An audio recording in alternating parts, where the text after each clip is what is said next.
Hey, what's happening, comic book fans, comic book weekly fans? Welcome back to another episode.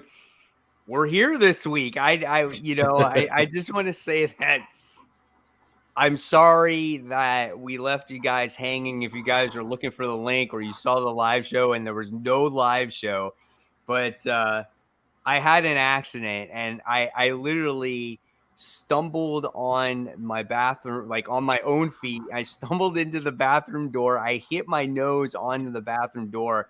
It was like all sore right here. But what happened was it caused a big migraine and I just felt horrible. And I couldn't push through. And so like I bailed out at the last minute. So why we did not have a show last week is totally my fault. So I apologize about that. We're going to make up for it today. Of course, guys, you know me. I'm Mike Spider Slayer, Comic Book Corner 2.0. Today we got Brant Fowler on the show with me side by side. Yeah, what's up, everybody? It is all Mike's fault. Totally. It absolutely we're like, we can't do the show without Mike, so we're just going to cancel. Yeah. And but to replace Kat, at least for a little while, because Kat's not here, she's on vacation. We have a special guest, so we're going to introduce that guest right now. Brant, go ahead, kick it off. Yeah. So we are happy to welcome, and tell me to get this right, Ruben Najera. Yep, perfect. All right, got it right that time. Welcome, Ruben Najera, to the show. Ruben is a writer, and this is your first writing gig, right? This is your debut. I've been writing for quite some time. Okay. Before I got into published with Archie and all that, I had done a lot of like extreme sports publications because in my 20s I was a skateboarder, and so I've done stuff for like ESPN 5-1s. I think I wrote one of the first articles for like the Olympics before skateboarding. Oh wow! So I was already doing like a lot of writing, and I've always written, but this is just like your first comic stuff. Yeah, yeah. I've done some indie comic stuff too, but this is like my first big Archie thing with them, Yeah. Right. Awesome. So yeah, you're going to share your story with us, how you got into all that stuff that you just talked about, which is a really cool and interesting story, and I can't wait to talk to you about it. But also you have the best Archie comic ever that is coming out in about a month. So we'll talk about that as well. So I think we're just going to kind of get out of the way and let you tell your story, and we'll chime in if we have questions and that kind of thing. Does that sound good? Yeah, sure. Yeah. Firstly, Mike, I'm glad to see you're good, man, because I've taken my share of slams through the years. You know what I mean? So I get how gnarly that could be, but I heard you were stunt guy, so that's a little bit more. That's what I'm saying. Me being bumbly and then fight, going into the door. Yeah. Maybe I'm a tennis instructor. I'm a head tennis pro. And I get a lot of balls, to the face and to the body and stuff like that. But again, nothing compared to probably what you went through. Well, I mean, shoot, I've had my share of injuries, and most of them didn't come from skateboarding at all, which is the funny part. They came from like other things, other stuff like on film sets or something has none to do with anything like a car accident. You know what I mean? Like something that. So yeah, things could happen at any whim, at any notice. Sometimes it's not even your fault, you know what I mean? Something sometimes just come out of the blue. So yeah, I feel you, man. I hear you. When I heard that, I was like, shoot, It's just the stupid stuff, like how you get hurt. That's what's horrible about it. Yeah, actually, just before I dive into the story, like you're saying, it's the random stuff like that. Some people ask, like, one of my worst injuries was skating, and really when I was skating growing up, I was always aware the goal is to land a trick, right? Not to get hurt or anything. You want to roll away. So I was always very like aware of what I had to do. And one of my worst injuries was actually I was practicing in a park in my hometown, El Centro, California. It was called Buckland Park. And there's this it's like this flat of cement and then like this kind of Ramada building. And on the other side of a Ramada building, someone kicked a soccer ball in the air. And I was just practicing my tricks, getting ready for a contest. This is many years ago. And I had my headphones on and I was just skating, minding my own business. And like, I was kind of on a roll. I was like landing everything. I was like, heck yeah, And then like on one trick, when I popped up, it had my hand in the air. and I couldn't hear it. And the ball, I guess the person had kicked the ball from all over the top of the building, and the ball hit directly on my finger, right? So all of a sudden I got this mass impact on my finger out of nowhere. And I looked at my Wow. finger, and it's completely this way. Oh wow. It's That's the completely That's crazy. dislocated, right? And so I grabbed it and I snapped it back, like what, you know what I mean? Like, and it's things like that. Like it wasn't, I didn't like fall or anything. It's Right. just like a total fluke thing, you know what I mean? And it's just things like that it's just wild, or like this past year I've been dealing with a spinal injury because I had stopped at this is actually May 4th of last year, so Star Wars May the 4th. Yeah. I was parked at a train, so a train was passing on a railroad and the two beams were down. I was the car in front, and I had just gotten that car too, a new car. So it's a Tesla, so it notifies you when things are like nearby and stuff. Yeah. I still hadn't gotten used to it, and so it started beeping, and so I edged forward, because a beeping. I was like, "What's going on? Is it like detecting the metal? Like, what is it with like? Is the new car do that or what? Like detecting the railroad and the magnets or something?" So I edged forward, and it turns out it was a car behind me that wasn't slowing down, and it ended up being a Border Patrol agent who was on his phone or something, and he hit me full impact, and my car locked up, and my car saved. Basically, I'm here talking because the car saved me because it locked up. The only downside was since I edged forward, I hit the steering wheel full impact to my head, and I got a concussion. I was like, "Ow!" Oh wow. And the next thing you know, I wake up and like I kind of like pulled over to the side somehow, and the car kind of like autoed. I don't know. I'm still kind of talking crazy, but yeah, like how can ended you up on the remember side. something like that anyway? Yeah. And I missed the train. Like, I mean, the crazy thing is the car I had before that, the brakes weren't working properly. So, yeah, I wouldn't even probably be here, honestly. It was pretty crazy. This is like a year ago. And so I had to go through the whole thing, like my spine, my back, a bunch of MRIs and stuff. But stuff like that, you just don't expect those things. So, everyone out there, take care of yourselves. You know what I mean? Watch out. Yeah. Always be alert. Sometimes it's not even if you're a good driver, it doesn't, you know what I mean? Doesn't matter. Yeah. Just little things. It's kind of crazy. Yeah. But It's so God's pretty good, man. It's kind of crazy. Yeah. It is crazy because like you said, you do like skateboarding, which can be really dangerous, and the stunt stuff as well. It's crazy that you get hurt outside all that. Yeah, but I think it's just because when I'm skating, I mean, at least me, like I am like 1000% aware of what my goal is and what I'm supposed to do. So when I'm doing, I'm like, avoid that crack. Okay, that's right there. Or I'm gonna wait for these people to pass. All right, the car's gone. Now I'm going. So I think I'm so like on top of it that like I don't let the errors happen. But it's when you take your guard off of stuff, you know what I mean? It's like when you're not even like, and that seems to be like when you get the most jacked up, you know what I mean? It sucks. Absolutely.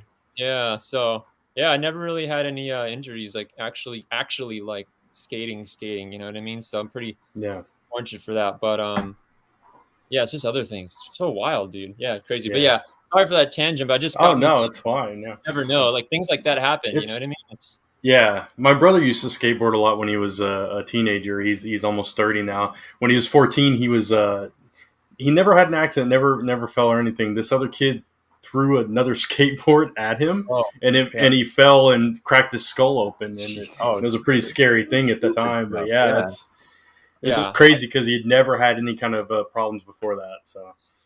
Yeah, I've seen some crazy stuff at skate parks, dude. Some horror stories. I've seen like everything from people who weren't supposed to be there, and a guy on a bike's coming, and they'll stick a stick in the spoke, the thing, and then the guy go flying. And you've seen a kid whip a scooter. Those little scooters are crazy, the metal ones, and they like jump up and it spins it. Right. It's pegged the dude in the face. Next thing you know, he's like bleeding, and it's like I just you see all these crazy things like through the years. Like it's just like so gnarly. Yeah. For sure. That's crazy, man.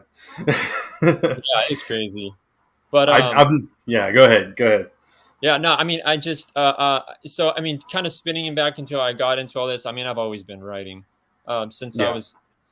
I mean, I could even take it back to before I was even writing, and I was just a kid playing with action figures. You know what I mean? And just building my own worlds and my own stories, and that's a form of writing, in my opinion. You're just creating worlds and world building, And that's seriously the number one thing I love about writing, is that you can do like these $1 billion Hollywood box office productions, and you can, you know what I mean? Sky's the limit. You don't need a budget. You can create it and write it, and you get a really good artist, and they can make it a reality. And you can take characters to far off lands, or create your own worlds. You know what I mean? And yeah, it's just so much fun in that. You know what I mean? I just adore it. I always have, and it's a passion. It's something I always did do it, and I've been doing it, and now to go full circle here and actually be writing for Archie Comics on this is a dream, because that was realistically the first comic book I ever actually like purchased. That's grants too. Yeah. Because before that, I had my grandmother gave me like a hand-me-down Spectacular Spider-Man comic that was on like the dryer in the garage, and I still to this day don't know who it was, but it was super beaten. You know what I mean? And then when after that comic, when I was like at the department store, my mom would be like to me and my younger brother, like, you know, pick one thing, that's it, nothing else. You know what I mean? Because the toys in the toy aisle were too expensive and so on and so forth. But in the checkout lane, you can get one thing, you know, where there's like a candy, something like that. And I always pick I remember seeing the Archie double digests. The double digest. Yeah. Nick, I want that, you know? And so I knew by getting the Archie comic, you know, my brother would pick the candy. He'd eat the candy, he'd be done. And I'd have that book for like next week, the week after. I'd be trying to like trace the pictures. Like I got a lot out of it. Got a lot out of that. Yeah. Same with me, man. Yeah. Yeah, that's so many memories with that. And, for sure. I go really way back with that. So I've known about the Archie characters since I was like, you know, 6 years old. You know what I mean? At that time, I think the double digests were like $1.50, $1.25, something like that. Yeah. But they packed a punch because they came with a lot in those little things, you know? And, go ahead. Sorry. Yeah. And just, I mean, at that time, you guys know, because we're all, you know, essentially probably the same age, but maybe the newer generation. I mean, back in the day, there was no screens in cars and laptops and stuff like that. There was no iPads and smartphones. So like literally like when you traveled or like went, like for instance, I spent a lot of my childhood in Mexico and crossing back and forth in that border, the US. And when you're in that line trying to cross back from Mexicali over here, you're sitting there for like 5 hours sometimes, you know? And like remember, there's no screens, there's no nothing. So I was in that book, like, you know what I mean? That was like my entertainment. Yeah, that was the iPad back in the day. You know what I mean? You read, or you would draw, or you would do whatever, or you just stare out the window. Right. Yeah. That's all you could do. Yeah. Yep. Yeah. So I have a long history with it, and cool. Just come full circle, and on this book, it's the, you know, the best Archie comic ever. It's a one shot. Everyone's gonna enjoy it because first off, it's a one shot and it's like the most action packed Archie comic. And I'm not just saying that because I'm a part of it, but it really is like the most action packed Archie comic I've ever read. It's exciting. There's all kinds of cool things going on in it. And hold on one second, Ruben. Yeah. Oh, you're gonna pull up pictures? I was just about to say that, Brent. Yeah. Okay, cool. This way the audience can see what it is. Yeah. So the best Archie comic ever. We got a really sweet team on it too, actually. So I get to work with Betty and Veronica on the story. I write a super spy tale that's in it, and it's called Operatives. And in Operatives, is it this one? Yeah. Is this yours? Yes. Okay. Yeah. Yeah. So that's cover A. I freaking love that cover, by the way. That's the that's that one. Yeah.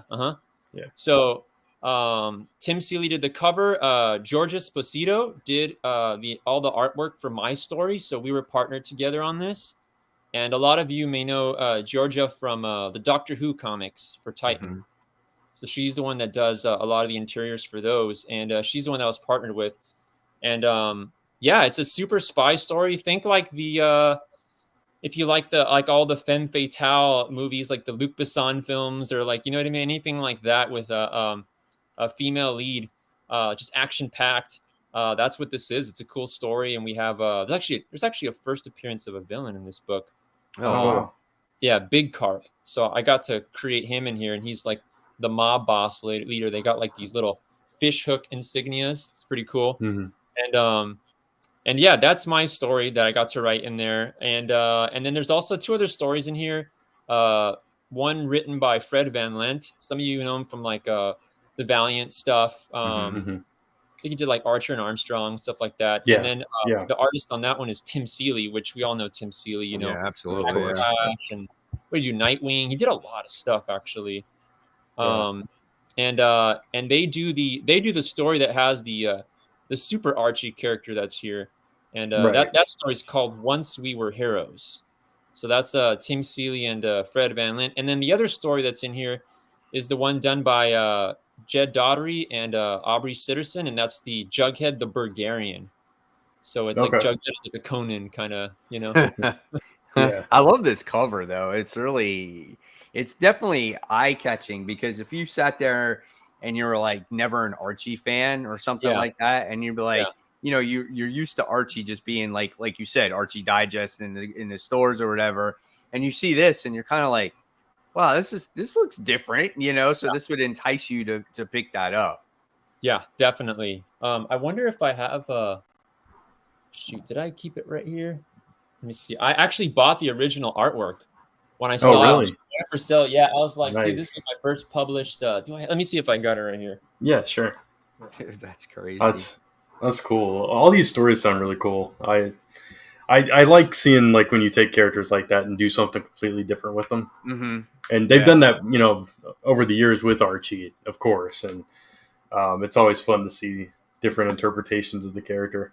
What was the best Archie comic that you read, Brant? Oh man, that's a hard pick. Oh, here we go. Oh, hey, cool. So I don't know if you guys catch it in the visuals here, but Oh so the original, the OA, right? The original art. So yeah, I just reached out to Tim. I was like, dude, I'm gonna buy it, dude. It's that's really in nice. my collection forever. But yeah, this is obviously this is like inked, right? So Tim, and then he inked it, and then they obviously did the colors in.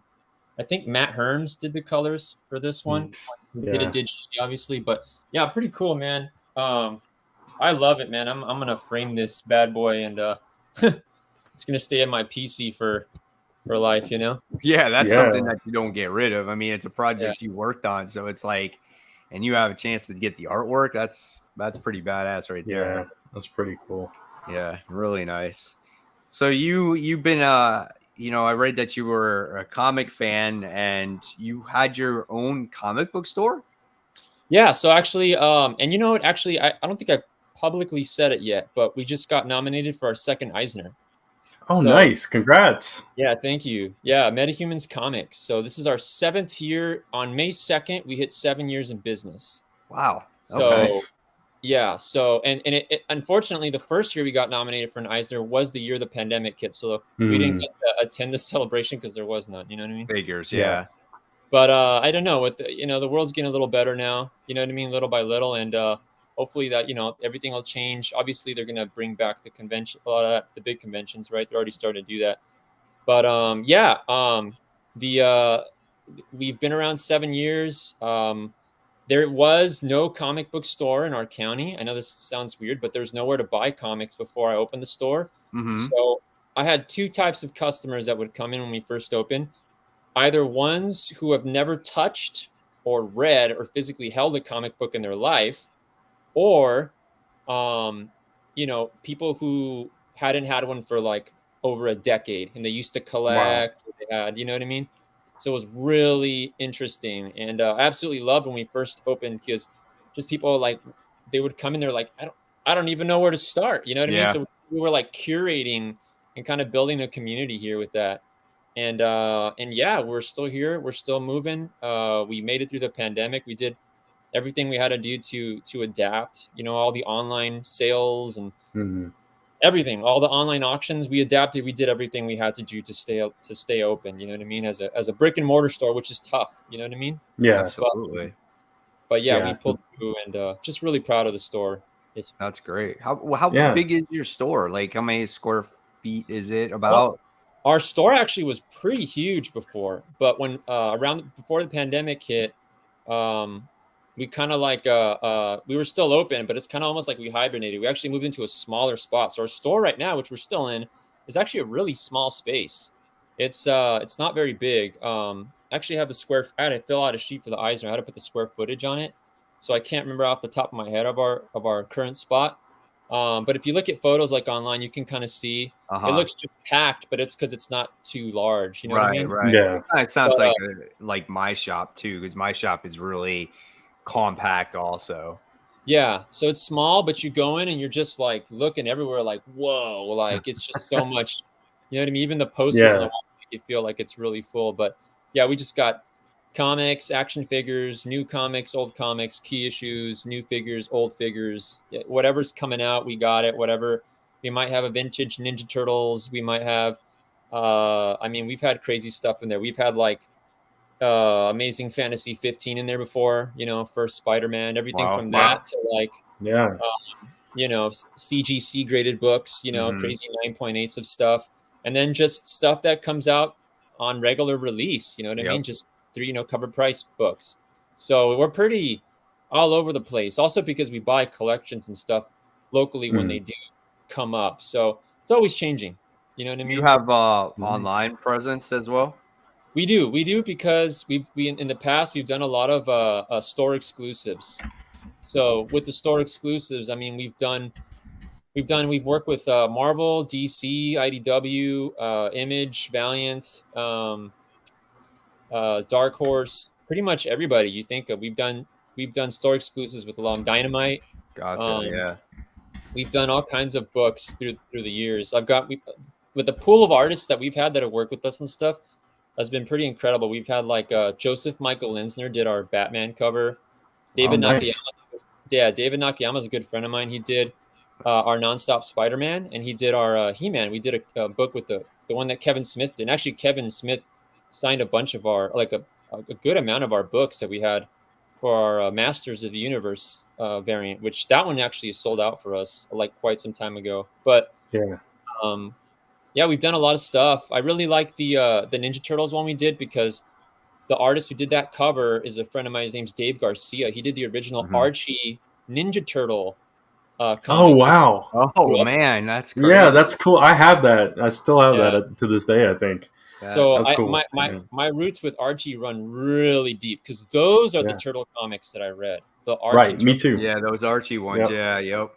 So that first issue, if you remember it, it's the cover and some of the interiors, I think too. If you look at it on the label, it's Dave Garcia. He worked on those, and he's a friend of mine. And he's actually the only other individual in our entire county that is, other than myself, that's involved like in the comic industry to some extent somehow, you know.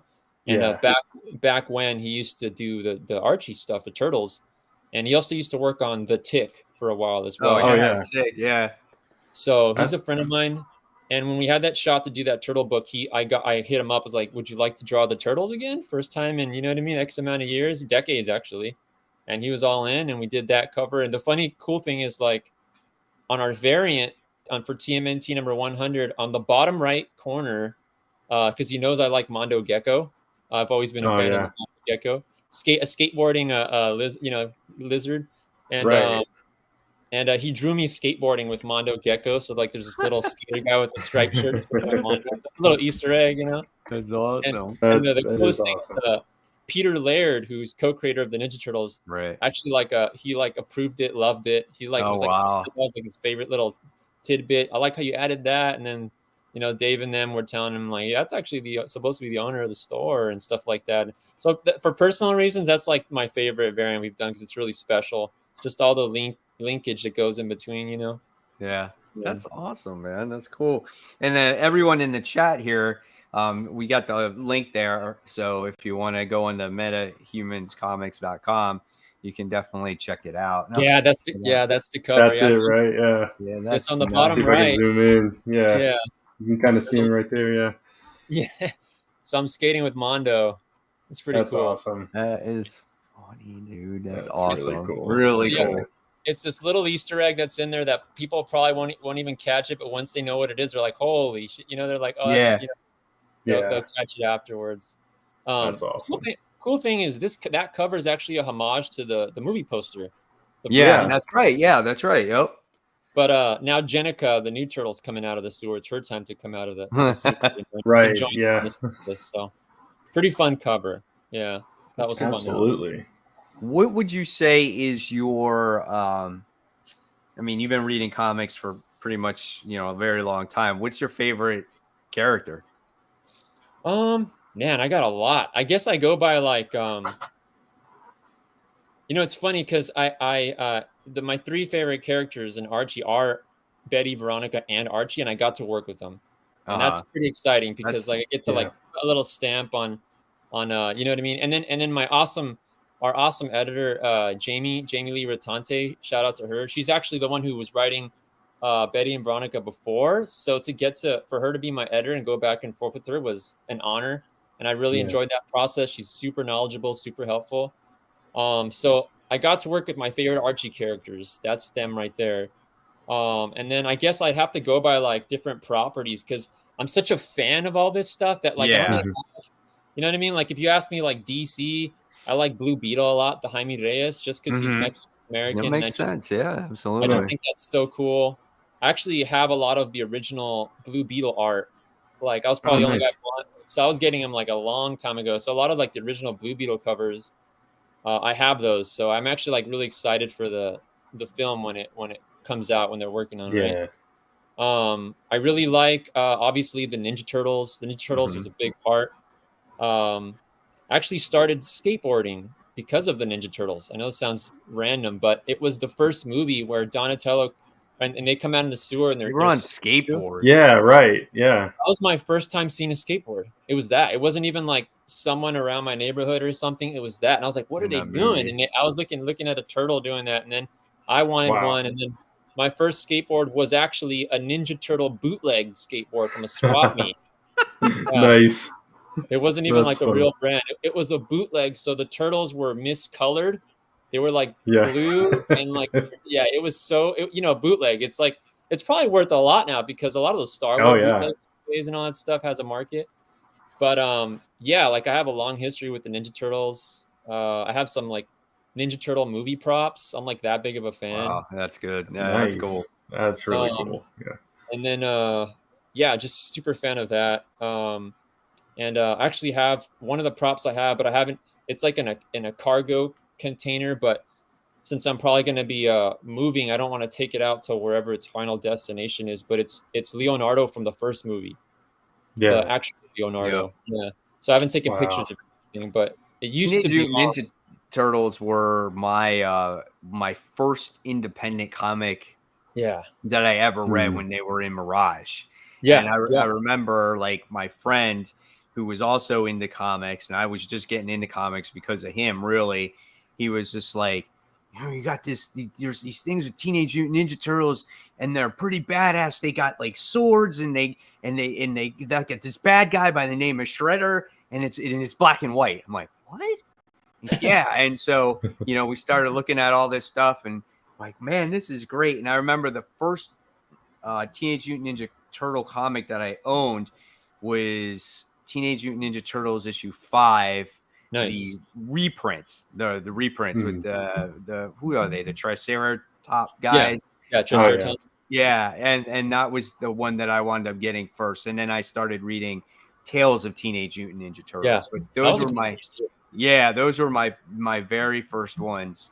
But yeah, that was my first independent comic that I ever read. That issue 5 that you have is credited as the first color Ninja Turtles, I believe, if I'm not mistaken. I think. Yeah. Gotcha. That was when they first had them in with the color and stuff. Because number 4 was still black and white. Even the cover on number 4, it's like a greenish white. Yes, correct. Yeah, and I have both. I have over the years I've managed to find an issue 5 first print, and then I have that second print. So did you ever get the first print of number 1 at some point? Or second, third print? I haven't. I've seen a couple of like the printings down the road, but I've never. They got really expensive now. Yeah, they're just incredibly expensive. But I remember though, like when those books were even really popular back then, but you couldn't find them because the print run was so low. Yeah. I secured one a long time ago, and I actually had two. I sold one, and one of them, the other one's never gonna get sold. I'm keeping it forever, but I do have one, and that's one of like my grails, and I'm just holding on to that. Oh yeah, Like, I would I'm not never even- get rid of that either. That's a yeah, Yeah. I still have it. It's graded and everything. It's like one Is of it- the yeah. It's I think there's only oh man, I don't want to get it wrong. There's a low print. There's like I don't know if it's somewhere between 25 and 35 or something 9/8 in the world of that Yeah. book, and I do have one. Wow. Yeah, and I've that's had it for a great. long time, and so I've had it before the price bump went up, but yeah, I Mhm. don't intend to sell it. Actually, the other one that I had, I probably should have held on to it longer before I sold it. You know what I mean? Still sold it good, but probably should have held on to it longer. But I mean, hey, it's like that happens. You know what I mean? Yeah, it's woulda, coulda, shoulda. It's like you Yeah, never it's always a know. risk. Yeah. Yeah, if it's going to go higher, and the way comics have exploded lately, like it's just been insane. Yeah, yeah. But I do have one, and that one's one of my babies. You know what I mean? Holding on to that. Yeah. That's staying in the display. So would you say that's your most prized comic then? Yeah, that is without question my most Yeah. prized comic. Yeah, that one, Yeah, the it makes TMNT sense, yeah. one and 9/8 white pages. I mean, it's like there's so few of them. That one and have a Swamp Thing one. It's the only one that's a 9/8 that CGC cert because CGC has to witness it to give you the yellow label. Yeah, yeah. But it's signed by Len Wein and Bernie Wrightson, and they both Oh, nice. unfortunately passed away. But they both Right. signed it, and it's a 9/8, so it's beautiful. It's like historical. Every time I look at it, I'm like, wow, I can't believe I have this too. So Yeah. I guess those two are like my grails. That's Yeah. awesome. Yeah, congratulations on getting those. That's for sure. Yeah, well, I've had them for a while. Like I'm like such a super fan of things that like I'm not even buying it because it's like all those things I wasn't even buying them when they were like as trendy as they are now. I got them a long time ago because I just genuinely like when I really like something, it could be super obscure and I'll just dive into it. Even if I'm the only guy that like Yeah, you know what I mean? Yeah, absolutely. that's just who I am. Yeah. So I think that's kind of the way like Brant and I collect too. Like we read a ton of comics, right? Yeah. And if something is worth something in the future, then that's a bonus, right? it is. Yeah. Yeah. It's just like who would have ever thought that, like, for instance, like Ms. Marvel would be a popular comic book, or Spider-Gwen would be a popular comic book, but then Moon Knight. Moon Knight. Yeah. Yeah, Right? exactly. I bought Those prices, dude. I bought that Marvel Spotlight book. Just randomly, I don't know, going back already 7 years ago, I paid $8 for that book. Wow. $8, yeah. And now that book has just exploded, Oh, that book Right. has super exploded. In our store 7 years ago when we opened, we had a first appearance of that Marvel Spotlight. It was Werewolf by Night, his first appearance. Yeah, And, his first appearance is the Werewolf. I have a Marvel Spotlight with his first solo story. Yes, the yellow cover. Yes. Right? Yes. So we had a Werewolf by Night priced at $100 in our glass display, right? This was like 7 years ago. It sat there for so long. Dude. Nobody touched it. Nobody bought it. Nobody wanted it. I mean, that in that book, it wasn't even graded or anything. It could have been pressed. I mean, the thing's probably worth like $1,000-something now, and like no one was even touch it for $100 back then with like a stick. And like eventually someone somewhere along the way bought it, obviously, but like it sold for super cheap. And like look at it now, like you can't even like, it's just insane some of the things that take off. You know what I mean? Oh, Yeah. absolutely. Well, even look at She-Hulk, for instance. I mean, Right. the trailer dropped today, and just like, but even that the original Savage She-Hulk issue 1 was not a very expensive book, and now it keeps going up in value. And even Sensational She-Hulk, that book was like a $5 book, and now even that book is jumping up in price.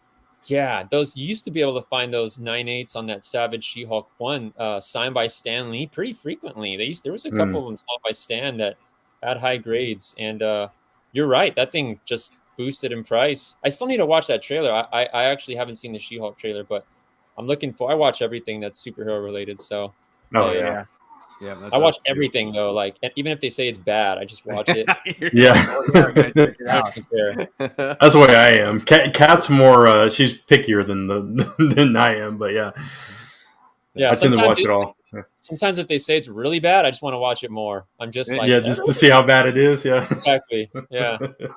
Yeah. That's Sometimes awesome. people say things are really good, and I watch. I was like, that wasn't really that good. You know, it's also the flip side too. You know. So. Yeah. Yeah. Yeah, that's cool. All right. So what we're going to do real quick, I think we're going to continue our show, but the one thing that we wanted to ask you is we're going to dive in real quick. We usually do this towards the end, but we wanted to do this segment with you of what your most anticipated comics are for next week, because I'm assuming you still read comics, right? Yes. Okay. So, what are your top 3 books that you're looking forward to coming out this week? Well, I always have. I know I own a store, so some people think it's all just, but I genuinely read them as well. I mean, I actually just read the final issue of The Last Ronin because I've been following that series. Mhm. Oh yeah. And Somebody in our comments asked what you thought about that actually. yeah, I dug it. I mean, I'll say this. Boy, did they take a long time for those issues to come out. They really Yeah, they did. I'm sure they lost some interest from some people from taking too long on them, but I enjoyed it. As you know, I don't know how much I should say. There's a spoil. Have you guys read that one yet or no? Yeah. Yeah. So, I mean, I don't really know if this is a spoiler or not, but I was gonna say something about like the little turtles at the end. You know what I mean? Oh yeah. Yeah, like, but that piques my interest. You know what I mean? And I'm just curious if because issue 2 in that run is first appearance of Casey Marie Jones, and that will spike because she obviously is kind of the one that continues the legacy, right? Mm-hmm. Yeah. So that last run in number 2, I'm curious if after number 5 ended, if that's a thing where you know what I mean. Could that be a bigger key down the line? Yeah, You know what I mean? it could be. I mean, like you could say that, like, in the future it'd be like issue 5, first image of future turtles, and these 4 new turtles. Like, say if it does become something in the future, which I think it would, just because I could see a lot of people piquing people's interest in that. Oh, What would you think their 4 names would be?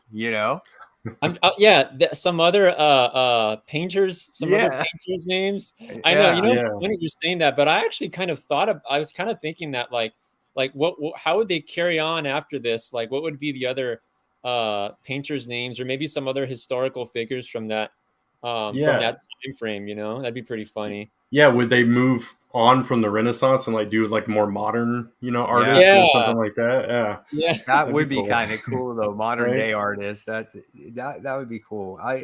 I'm hoping that they do something like that. The next generation of turtles or something like that. That would be awesome. I mean, they're doing a great job too on the I mean, even based like on a.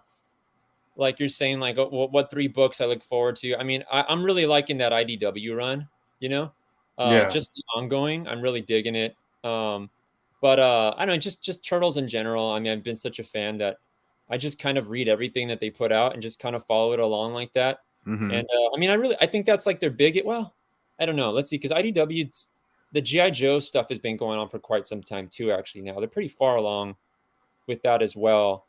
I think they're wrapping up their run on that because where's it going back to? It's going to Skybound, I think. It's going by Skybound. All that. Yeah. Most of that IDW property stuff is going to Skybound eventually. Yeah, that's interesting, right? I just saw that too. I also saw that Marvel lost the Conan, right? They lost the Conan. Yeah.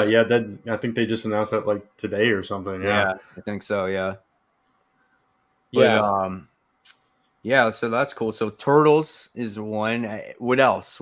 Yeah. Anything from Marvel or DC? Yeah. So usually, I think Turtles is like on issue 129 coming up, I think. Yeah. And I usually always pick up like Kevin Eastman covers, like for the PC. And then I know there was a new Elvira book coming out, right? Elvira in Horrorland. That's from Dynamite, right?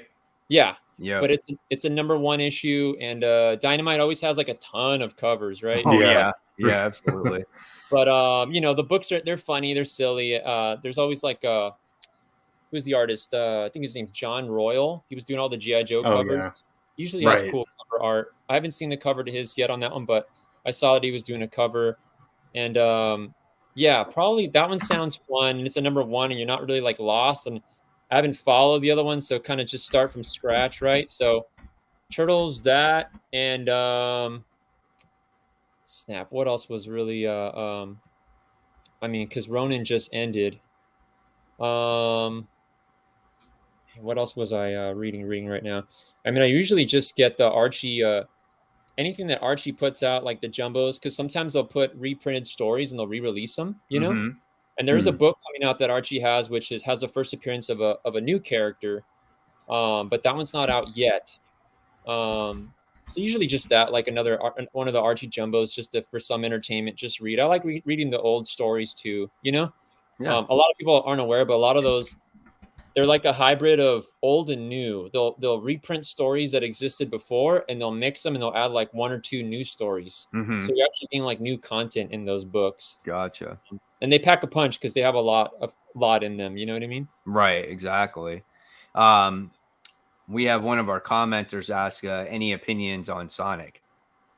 Where are we at on Sonic right now? What issue is it at? I don't know. I don't know because I currently don't read Sonic. Right. So Me you either. know. What's interesting about Sonic is I actually just watched the first Sonic movie. I had not seen it. I just saw it, and it was good. I liked it. It was a lot better than I thought it would be. Movie. Yep, absolutely. There's the that's the John Royal variant, right? Right. Yeah. Cool, that's cool. Man. I like that. Yeah, he kills it on the art. He's very man, I forgot where I read this. I think he went to like him and like he's like from that camp of like what J. Scott Campbell and who are the other ones? Is it like Scott Williams or I don't want to get the names wrong, but there's a group of those guys where they used to work together, and it's kind of sort of why they all have a similar style. Okay, that makes sense. That totally makes sense. Okay. Kind of like Paul Green kind of draws like them too, Paul Green over at like Cinescope, and like they all kind of have a similar style, and I dig it, but I always felt like Royal put a little bit more detail, and Campbell usually sometimes he'll just do kind of like the pin up the character. But John Royal, you'll see him like get in there with like the GI Joes, and you'll have like the weapons and a snowmobile, and like yeah. He's done quite a few. Some of those GI I always Joe like this covers GI are Joe absolutely phenomenal. Like really, really good. I agree. Yeah. And speaking of GI Joe, that the classified the figure line from Hasbro, that's super awesome too. I don't know if you guys aware of those, but those figures are really cool. They do a good job on them. They give you a lot of accessories because I guess since that's their property, they don't have to pay for the licensing, so they don't short you on weapons, and you know what I mean. So that's why when you see those Joe classified figures, they got like 3 holsters and a place to put the sword and a pistol, and those are cool. And, like, let's go. Yeah, let's go. Let's go, Joe. You talking my language now. I'm a huge GI Joe fan. If you can't tell, I got this big Scarlet statue. Oh hell yeah, that's the Bishuju, right? Yeah. Nice. There's a color variant of that too, but I like the OG one you got. Yeah. I saw the color variant too, but yeah, I think that one's gone up in value because that's the OG color one. Right. I'm looking forward to the Don Moreno that they're gonna put out. Yeah. Oh, I haven't seen that yet. One of my favorite comics right now is the GI Joe Saturday Morning Adventures. Oh yeah. That is fun. That's a really fun. It's a nice throwback. Yeah, absolutely. Yeah, and then I mean, you still got Larry Hama's still involved with the original GI Joe, which is incredible because Larry. I mean, how many books can you think of where the OG writer, you know what I mean, OG like still artist involved. Is still that's crazy, and he's you just don't see that. No. I mean, like very few names like Terry Moore or something, something like that. Have done those long runs. Yeah, Hama's he's a cool dude. I've met him in person. Yeah. Oh, nice. I've done an interview with him. I haven't met him in person, but yeah, he seemed really cool then too. Yeah, he's one of our one of the legends that we still got out there right now that we should appreciate while he's still here. Because I mean, I mean, rest in peace. We just lost George Perez and Neil Adams. It's like Yeah. two icons, you know, two Absolutely. big icons. And I used to see, you know, George Perez. This is unfortunate, but I was supposed to go to MegaCon, right before the pandemic hit, and the pandemic hit, and I had to cancel the flight and all that stuff. But I was actually going to MegaCon for a Diamond Retailer Summit, and my purpose to go to the show was to get a Signature Series book and meet George Perez, and that ended up not happening. And then he canceled his CGC signing when it happened, also because of health, and I just felt so bad for him, because it's like he's such a nice guy, and like he was so like. I mean, there was this thing where he was like, he just wanted to go to the show, and he just wanted to just hug his fans. Like, he doesn't even care like about, you know what I mean? He just wanted to enjoy moments, and I've met him too, because he lived. I mean, he's here in Florida where I live. Yeah. Like, his town is my town, and I met him in. This is going back a few years now, but there used to be a shop in the local mall that I go to. And I met him, and he signed a bunch of Superman comics that I have. And yeah, you were right. I've never met a more genuine and nicer guy than George Perez. I was like, this man loves his job. You know, smile. Took his time to talk to you. Didn't care how long the line was. He wanted to make sure that he had enough time with me, and I will always remember that, man. It was so good.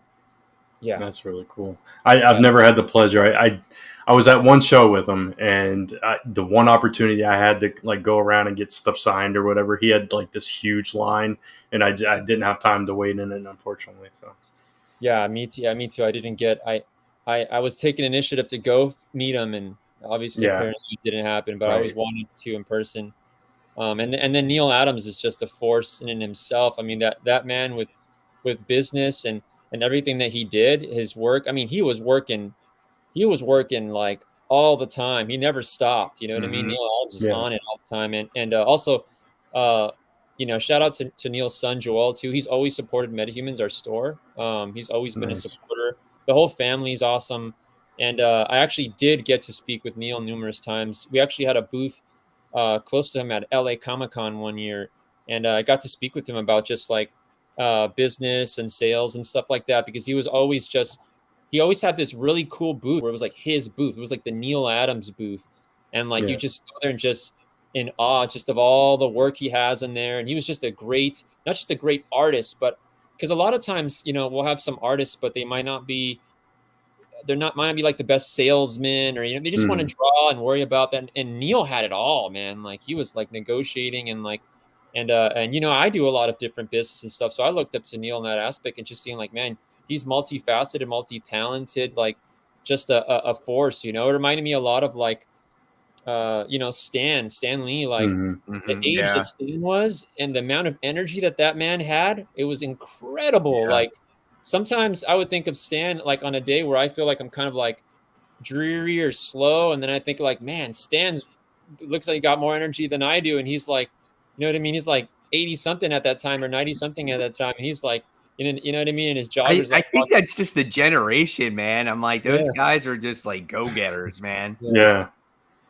You know. So wild that it's But yeah, those guys should be on the Mount Rushmore of comics. You know, respect to them. Absolutely. Legends. You know.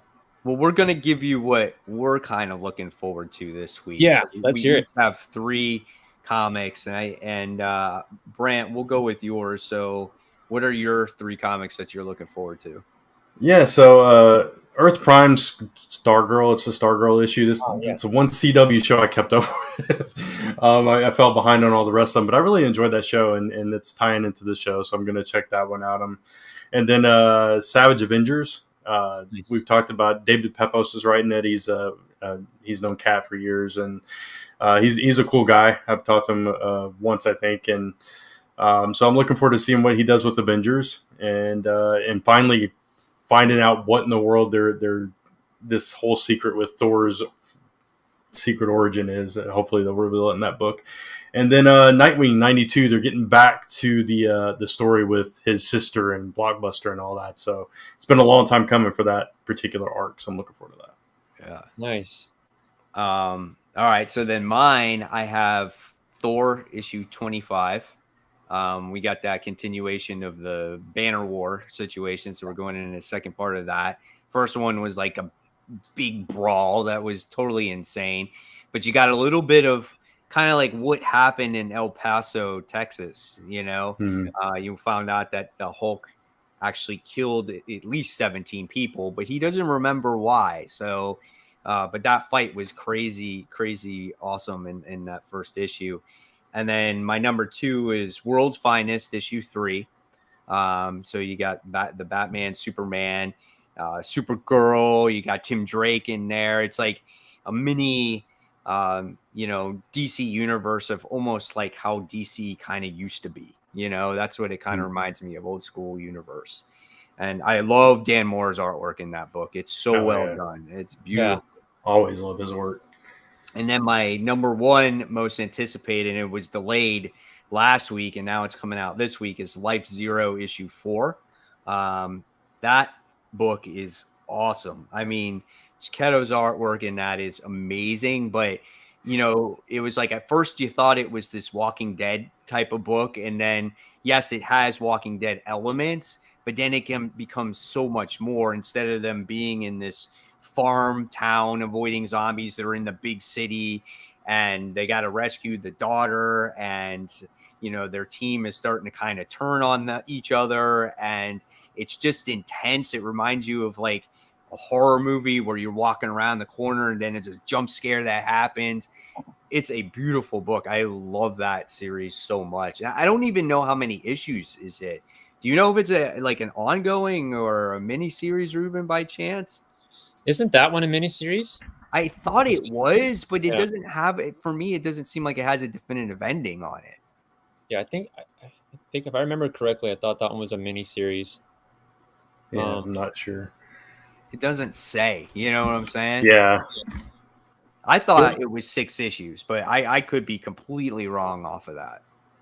But it's intense. It's a roller coaster ride. I mean, I love that book. It's so well written and it's so well drawn.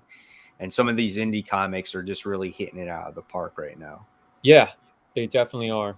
Yeah, I think they just sometimes a lot of the times the indie comics just don't really have as much of a restriction on certain things. You know what I mean? So they go a little more all out. Like I'm writing my own. I'm creating my own IP right now. So I actually have my own independent book I'm working on right now, and I could just go to the wall on that one right now. You know what I mean? There's really no restriction on that one. Stuff is a little more just heavier in terms of things that happen in it. You know what I mean? So there's a lot of times those indie books, there's some surprises in them for sure. Absolutely. Are you gonna pitch that around? You self-publishing? How are you doing that? Yes. So actually, if all goes well with it, I'll reach out to you guys and we'll like announce it on here or something. You know what I mean? Okay. Oh yeah, absolutely. Cool. Absolutely. More than welcome to come back on the show for sure. Script is finished as of 3 a.m. last night. Actually, nice. So I actually finished it. This is like a new. So my interior artist already has it, and he's already started to work on it. We had a little meeting today, so the process has begun. But yeah, he started to get to work on it already, and as it unravels, I'll let you guys know, and we'll go over that. So that's pretty exciting. Yeah, I've been working on that for a while. Yeah, so very cool. Yeah, looking forward to it. Awesome. All right, Ruben. Well, thank you for being on the show today. It was a pleasure having you. Thanks. I'm a fellow viewer listener, so I appreciate everything you guys do. I know it's a lot of work. You know what I mean? You guys do a fantastic job. We're all fellow comic brethren. You know what I mean? Yeah, absolutely. Absolutely, yeah. All of us like-minded. I mean, you guys could talk about one thing, and I just kind of like join in, geek out. You know what I mean? Just on even level with you guys. You know what I mean? I think that's really cool because, I mean, I think that's what a lot of us take to join, you know, when we go to conventions and stuff like that. We enjoy it because we're in a room full of people that like the same stuff that we do. You know what I mean? Exactly. We're all, Yeah. we're all like-minded in that aspect, you It's know. kind of So amazing how long you can talk to somebody about all these characters and all these Mhm. books, you know. yeah. Real quick, I had a garage sale recently, and I sold, you know, a lot of my books, and a lot of people that, you know, knew my channel came to come see me, and we must have talked 2 hours straight Yeah. about just whatever, Yeah. you know, It and goes it's that it's just fast. insane. It's Yeah. great. It's wonderful, you know, and that's what's so great about this hobby. Yeah, it's funny. A few years ago, my wife, who was my girlfriend or my fiance then, we were on a like family trip when we went to a casino, and she happened to be wearing like a comic book T-shirt that day, Uh-huh. and we walked in and like this big like 6'4" security guard sees it, and he's like, "Oh, you're into comics?" And he starts asking us all kinds of questions like, "I just got into them. Where do I start with Avengers and all this stuff?" So Yeah. we had like this 20-minute conversation with the security guard just right before we even Nice. got in the place. Yeah, it was pretty cool. That is awesome. All Heck right, yeah. Ruben. Well, thank you so much. You have a wonderful night, and we'll talk to you soon. And we hope that you'll be on the Absolutely. show very soon again. Hey, you got it. Everybody, thank you for tuning in. June 15th, best Archie comic ever. It'll be out. I highly recommend it. You're going to want to scoop it up. It's a one shot, so you can't go wrong, you know. So exciting. Absolutely.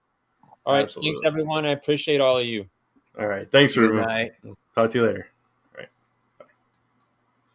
All right. So there's Ruben, everybody. Like he said, check out that comic when it comes out. So I'll check it out for sure. It looks cool, man. So I know we Oh, were yeah. asking Brant before he came back when you got that art. I'm not going to forget that question. What was your best Archie comic that you ever read? Oh yeah, I totally forgot about that question. Man, that's too hard. I can't pick. I've read so many Archie comics in my life. I Do couldn't you like possibly some of pick that off the wall different stuff that they've done, like the horror ones, like Life After Oh Archie and yeah, stuff like A- that?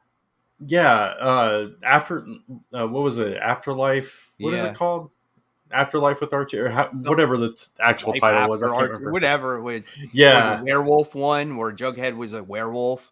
it was definitely the zombie one. I didn't like the werewolf one as much. I definitely liked Afterlife. As far as the off the wall stuff goes, I remember.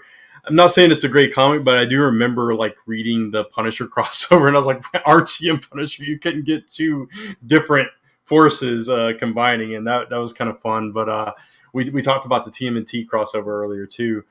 I when I was younger, I really got into the little Archies when they Right. showed them like when they were little kids, but Yeah. I mean they were doing it with all kinds of franchises back then. They did it with the Flintstones, and Scooby Doo, and Archies and everything. So I really got into that. But I honestly, when I just want to chill and read a fun Archie thing, I love the classic stuff. Gotcha. Yeah, I was like Ruben. I would pick up those digests all the time and just read them over and over again. They're so worn. I have like a stack of them somewhere still, and they're so worn. They're like wrinkled and, and ripped and all that stuff. Those are the best, man. Yeah, absolutely. So Jesse here said, apparently the Robert E. Howard estate is letting Marvel keep Conan in Savage Avengers, even though they want to self-publish. So it looks like he's still going to be in that title at least. Yeah, that's cool. That's good because I don't know what they would do at this point if he wasn't, or if they would like write him out. They would and kill maybe, him. Yeah, just kill him. Yeah, just end it. All right. So now that we got that portion of the show completed, now we're going to dive into the news. So there was a lot of news this past week, especially Spider-Man news. We had the She-Hulk trailer that dropped. So a lot of stuff here. Let's go ahead and get back into that. Yeah, let's do it. So we'll start with the media news. We got a couple of pieces there. We already mentioned the She-Hulk trailer. We'll circle back to that in a second. But let's talk about these cancellations at CW. I don't think they're a huge surprise, some of these, but I mean, Naomi barely got started. So that's sad to see that go. Batwoman, I think, we kind of talked about that. We saw the writing on the wall with that one. Mm-hmm. There was another one that kind of caught me by surprise, and I can't remember which one it was. But was it Legends was the one that was canceled? Yeah, Legends was canceled, which, I mean, That's been on a long time. Yeah, exactly.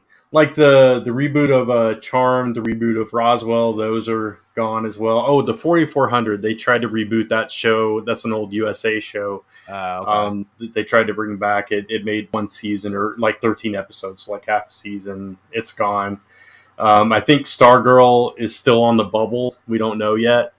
So yeah, it's crazy. They're killing shows left and right. I don't know. They might be retooling their network. Yeah. You know what I'm saying? It kind of seems like what Right. they're doing. They're purging all that stuff and getting rid of it and trying to do something else, I think. Yeah, I mean, they announced that Warner merger not too long ago, and that's part of that whole thing. So I think they are just kind of, like you said, retooling, repackaging, and trying to figure things out going forward. But it's like an end of an era. We had all these hero shows on that network specifically, and now they're just kind of gone. So now, I mean, you're just going to see that on streaming services. I think have a little bit more budget. They can do more stuff. They can, like the Marvel stuff, right? They can stretch it out. They see the success on Disney Plus, so they're like, "Oh, well, we can do that on ours now." So that only makes sense. I mean, honestly, really, when you look at Naomi, I just feel like it was too soon to have a show. I just feel like there's not enough material for her to have her own show. How do you even write a character to have her own show when, based off of a comic, when there's no real source material to go off of? I mean, literally in the issue that came out last week that we'll talk about later, she references the last 2 weeks being crazy. So there's literally only 2 actual weeks of Naomi history. Right. So there's not anything to draw from. It was way too soon, and it can be evidenced probably by people like me who haven't even seen a single episode of that show. So yeah, me either. Yeah. So there you go. We're the reason it got canceled because we weren't watching it. Sorry. But yeah, no, it's a lot of those writings on the wall, and hopefully, they've still got the Superman show, which I still haven't seen an episode of that one yet either. Me either. But I heard it's good, so that one looks like it'll probably stick around a little bit. Yeah, I mean, it's Superman, Superman, Batman, certain characters you can't really go that wrong with. So we'll keep our eye on what happens next with the CW. But going back to that She-Hulk trailer, we did watch it. It did come out today. If you haven't seen it yet, go watch it. It's fun. I think personally it keeps the spirit of She-Hulk pretty well. I think the CGI on She-Hulk herself is a little iffy. It's not as good as I would like it to be. I also think you gotta see it on the show. Like once the show is really going, it's kind of hard when you see clips and different outfits and stuff like that. You know what I'm saying? So, but I'm hoping that this show is good. I mean, it seemed pretty good. I loved the way she acted in it, and I do like the way she looks. She has the basically the essence of She-Hulk. She looks the part. So I'm excited for it, man. I can't wait to see what this show really is about here. Yeah, me too. And I love seeing Ruffalo's Hulk in it as well, and just kind of bringing her right into that whole universe. We got from Incredible Hulk, we got the Abomination making a reappearance as well. So it could be a lot of fun. I hope the CGI they tighten up a little bit before the actual show airs. But it's Lisa said she watches this YouTube channel that they kind of go through special effects and kind of break them down to their base and kind of theorize what they did here and there. And she thinks it looks like they were trying to mesh like traditional CGI with that thing that they're doing with Mark Hamill on the Star Wars show with his face. Kind of meshing those two things, and maybe it's a little jittery because of that. It's a little wonky looking. Yeah. So who knows? But we'll keep watching. Yeah, I'm excited for the show. It's August 17th, I think it was. Yep. Yeah, absolutely. All right. So moving on to some comic news, we got some DC stuff, and then we're going to dive headlong into this Marvel stuff, which is mostly Spider-Man stuff. So let's start with Jason Todd becomes a Green Lantern for Dark Crisis. Interesting Listen, choice there. Yeah. whatever you got to do, I guess, to get some excitement behind Dark Crisis. Well, we're gonna make now Jason Todd a Green Lantern. Does the man have great will? I mean, like, does he have the will not to kill anymore? Is that why he gets the Green Lantern ring, or does it not matter Maybe. anymore? See, for me, he fits more as a Red Lantern. I Yes, mean, right. right? He That'd even be got a red perfect. costume, like that would be perfect, you know? Yeah, that would be perfect. But yeah, you got to keep him heroic, I suppose. He's definitely the Guy Gardner of the Bat family, though, so that would totally make sense for him to be a Red Yeah. Lantern. But yeah, maybe it is that. Maybe it's his will to change, or just his will to survive despite being literally killed by the Joker. Who knows? We'll see what happens with that. I don't know. Dark Crisis is weird so far. So, yeah, We'll check it out, but I'll Yeah. we'll see. Yeah. Then we got a little teaser of this new Teen Justice comic, the Multiversity Teen Justice. It's I think it's kind of cool because they're doing a whole gender bend. So all these characters that we know, it's different versions of them from a different reality.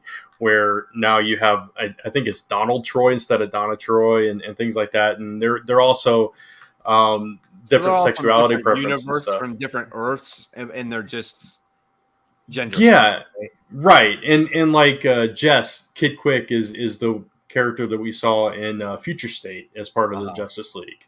So yeah, it's pulling from some of that, and I think they were introduced in one of the specials DC put out. It was either last year or the year before, in just like a little short, and so now they're coming out with their comic in a couple of months, I think it is. So Gotcha. yeah. All right, we'll see what happens with that. Yeah. And is that all the DC news?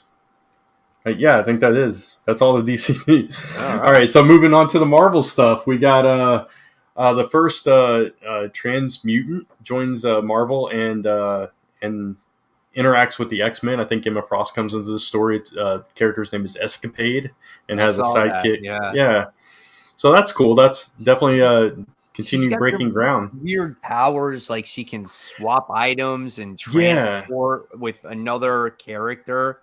So like, if you were like over there on the other side of the room, like I can swap with you, you know? Right. It's kind of weird. Yeah, it was weird because it's like only for a limited amount of time too. So it's almost like Hour Man, but it's like powers or utilities, and they carry a utility belt and has all these items in it too, and it has to be within 7 feet of somebody. So it's like all these different rules to this power. It's so weird. So it's gonna be interesting. But I do appreciate, like, so like I know we're getting a lot of representation in comics, right? And I know like DC has been kind of just like, we have all these characters that we've had for years, and they're all of a sudden they're bi, or you know, they're this or they're that, and it's like, okay, I like your representation, but again, I want good stories. Don't just force it upon us. I like how in this instance Marvel is just creating a different character, or we're getting introduced to a new character, and we're not changing the characters that we always had, or we're keeping the characters that we already knew who were, you know, bi or whatnot in the universe, right? Yeah, no, I completely agree. And this is shaping up to be an interesting character. Visually, I don't love the costume. It kind of gives me Jubilee vibes, like inverted Jubilee. So we'll see how that evolves over time, if this character, you know, has legs and continues on past this this one shot. So yeah, oh yeah, absolutely. Yeah. All right. So moving on from that. We did miss one DC story, so I'll circle back to that. Flash searches for Barry Allen.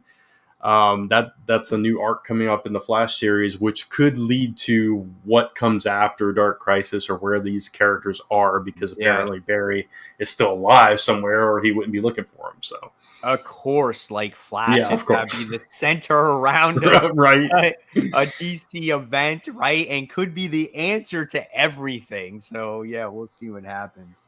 Yeah. All right. So I think all the rest of the Marvel stuff is Spider-Man related in some way, shape, or form. So we'll get into all this Spider-Man stuff. We'll save the chasm thing for the end, I suppose.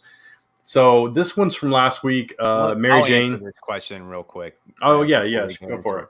Go for it. Earlier, I was asking, what are your thoughts on the Batman coming out as possibly bi in Chip Zdarsky's Batman the Knight storyline? I just know that he had a possible relationship developing in that book that Chip Zdarsky's currently writing right now when he was younger, but it doesn't mean that he is bisexual right now. Maybe he was curious, maybe he had feelings for this boy that he was with in this book, but obviously we haven't seen anything from that point on, right? We've never seen anything, so maybe he was just interested and it just never transpired. Nothing happened out of that there. So nothing actually happened in that book.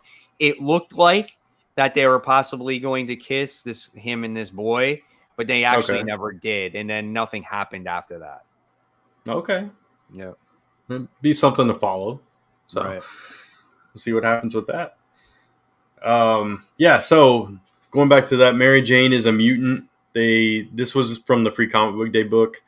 The epilogue in that, where we find out that Moira is basically taking control of Mary Jane, and she's going to show up at the Hellfire Gala and cause all kinds of problems.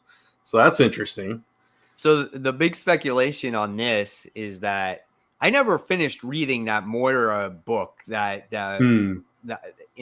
she became like evil, and now she's like a Terminator. Like, what the hell happened? What did I miss? You know? So in the future, like, the whole world got taken over by the Phalanx. Do you remember the Phalanx from old classic X-Men stuff? The technovirus and those.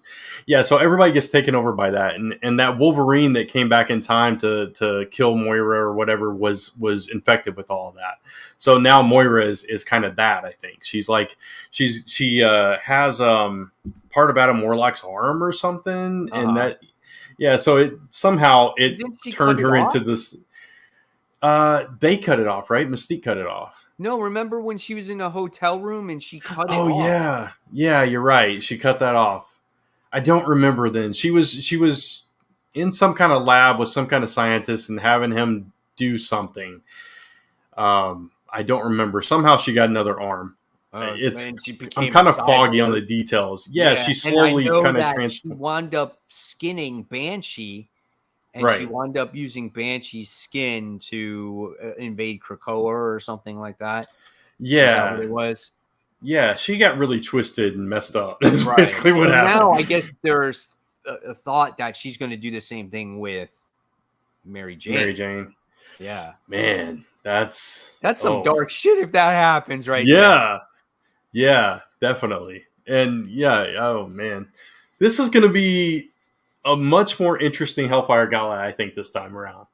You got, from what I read, like, Spider-Man's masquerading as Moon Knight, or has an outfit of Moon Knights that he's getting from that book. I don't know what's going on. Things are going to hit the fan in Hellfire Gala this time around. So I think it's going to be much more eventful than the last one. It's not just going to be a fashion show and a fake murder mystery. Yeah, so. And it's only one issue, so that's pretty cool. Yeah, too. Right. Oh man! And speaking of loves of Peter Parker, Gwen Stacy is making a return. Apparently, I don't think it's actually an issue where she's returning. I think it might be some kind of flashback or story or something that he's reliving. I don't think she's actually coming back. That's my opinion of it. Yeah, I don't know how. I don't know. It's like, this just came randomly out of nowhere. It's part of Judgment Day, which makes it iffy too. And what does Gwen Stacy have to do with Judgment Day? She's not a mutant or anything. So does Peter feel bad that he's feeling bad about himself of all the lives that he let go, and Gwen Stacy's on that cover, and she probably doesn't have to have nothing to do with the story whatsoever. It could be just like a flashback page or a panel or something like that. Yeah. I saw a comment where somebody like screenshotted that Ramita cover of her and said, my reaction to Gwen Stacy coming back is Gwen Stacy's expression on this cover. And it was just like, yeah, she is. Yeah. It's so bad. He's like on the floor. Yeah. It's like, God dang, please stop giving me John Romita Jr. covers, please. But I tend to agree with you. I think it's clickbait basically. Yeah, I no do no too. Gwen Stacy. That's one of the holy grails. You can't bring actual Gwen Stacy back. It throws everything off. It messes everything up. So. Every time she's come back, she's been a clone. That's the only thing. Exactly. Or she's gonna be some it's gonna be some shape shifting mutant. So, yeah, it's Mystique. Yeah, it's Mystique. Yeah, there you go. That's funny. Yeah. All right. So speaking of classic Spider-Man moments, we're celebrating Amazing Fantasy with Amazing Fantasy number 1000 for the anniversary. Yeah, so I mean, cool. It's cool. I mean, you're celebrating 60 years, right? Peter Parker, Spider-Man, and you're just going to get an anthology book just like Marvel Comics 1000. That's exactly what you're going to get here. You get all these creators writing all these different stories. I'll buy it just because it's Spider-Man. That's all I have to say about that. Let's just hope some of the stories are actually good. Oh, yeah, absolutely. And it's 900, isn't it? It's not 1,000, whatever it is. I knew it was some kind of milestone. I couldn't remember which one. It's 1,000. Is it 1,000? Okay. Yeah, just to say it is. I mean, there's no reason why. Right, because that book did not continue. So, yeah, it's like Deadpool 9,000 or whatever that was. Yeah, it's like, or 900, whatever they did with Deadpool. They like started a really high number when he hadn't had that many issues. You know what I'm talking about. But yeah, Amazing Spider-Man 1000. No, Amazing Spider-Man is about to hit 900. That's where we're at with that. We got to wait another 100 issues, which will be out next year, as fast as they put Spider-Man out. But yeah, no, it's always cool. But it is going to be an anthology. Hopefully, it'll be a good one. Fingers crossed. Knock on wood. All that good stuff. Dan Slott is returning to Spider-Man. So he's not writing the Spider-Man. He's just doing like Edge of Spider-Verse, like the conclusion to it. But it's the end of Spider-Verse. So what does that mean? That it's like they can't help themselves but end stuff. So it's like we can't let the Ultimate Universe continue. Now we can't let the entire Spider-Verse continue. Let's just kill it all. Maybe no more Spider-Punk. Realized like, shit, do we really have too many Spider-Man characters? Maybe we need to kill them off. So who I want to know who survives this, if anybody survives it. Do we know what the cells were on Spider-Punk? Oh my God, I can't see it being that great, but right. I truly think that like you can't kill off Gwen Stacy, Ghost Spider. No, not at all. Right? You're gonna kill this. You're gonna kill the Spider-Verse, and somehow, just like the Ultimate Universe, all these characters are gonna end up in the 616, and then you're just gonna have Spider people running all over the place. Oh my God, you're truly gonna just make Spider Island, and it's gonna be where all the Spider people live. It's Krakoa for Spider people. Yeah. Spider Krakoa. Oh man, it's gonna be called the Web. Yeah, it's gonna be quick. Let's go to the Web. That's our headquarters where we all meet and hang out. Oh my God, drink beers with each other. Oh, it's gonna be like all rooftops, dude. Oh my God, all skyscrapers. That would be insane. Oh, then so what do you? X-Men with Krakoa, Spider-Man with their own island. It would be a mess. Yeah, I don't know if I can read that. Avengers got to get their own place now. They got to just get their own island. Everybody's got to have their own island now. Avengers would probably be standing there going, "Really? Yeah, we don't even have our mansion anymore. You guys got Spider-Man Tower. That's what it would be." Yeah. Oh man. So, what do you all in the comments think about Dan Slott coming back to any version of Spider-Man? Are you excited? Are you terrified? Yeah. What's going through your mind right now? Oh God. Let us know. And while you're thinking about that, we've also got a new look for Venom's Sleeper Agent, which I have not been reading this book, so I have no idea anything about Sleeper Agent, but I'm sure you have, right, Mike? Well, I mean, there's no such thing as Sleeper Agent yet. Oh, it's brand new. Okay, yeah, gotcha. so that character technically is new. So there's the Sleeper symbiote. Remember the one that's like yellow? Normie. Yeah. He's like it's like the cat. So it doesn't really have a host. Right. So we don't know who the host actually is. Okay, right? so this new look is for whoever this host is. Gotcha. Yeah. At first I thought it was Ant-Man because the mask like looks similar, right? Yeah. So, but if you click on the cover, you'll see the full cover, and it's like this dude's got like vials going into his arms, and he's wearing like this mask and everything. It's kind of wild, actually. Yeah, it's kind of Bane-esque. Yeah. You have the image to show? Yeah, I'm about to bring it up here. I just noticed like the lightning bolts on his head are almost like Electro. Yeah. I mean, look at it. It looks like, his hands, it almost looks like repulsor rays.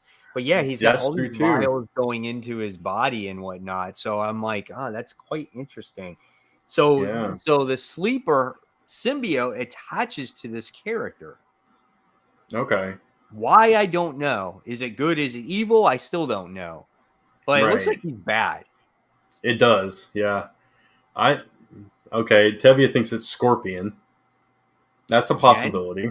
Again, though? Wasn't he like that virus guy when symbiotes were in the Venom book? He just can't get over not having that symbiote anymore. Yeah, I guess so. Keep coming back.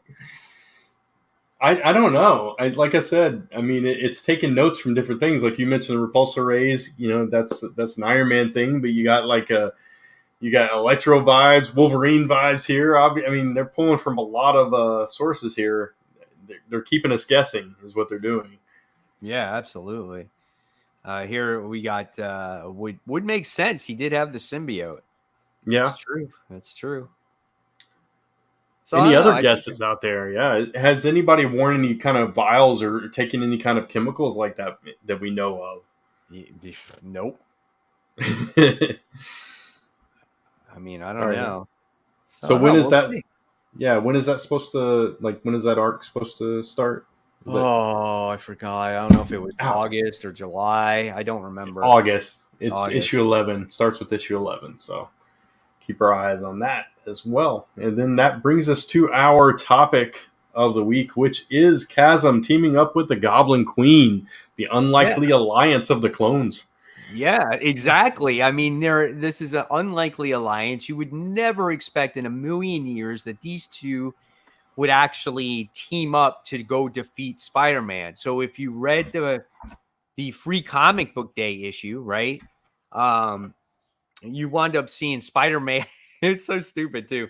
Spider-Man was going after a demonic mailbox, right? And supposedly Madelyne Pryor was the one that was controlling this mailbox with one of her demons. And that's not random. And Spider-Man's kind of just like was fighting it.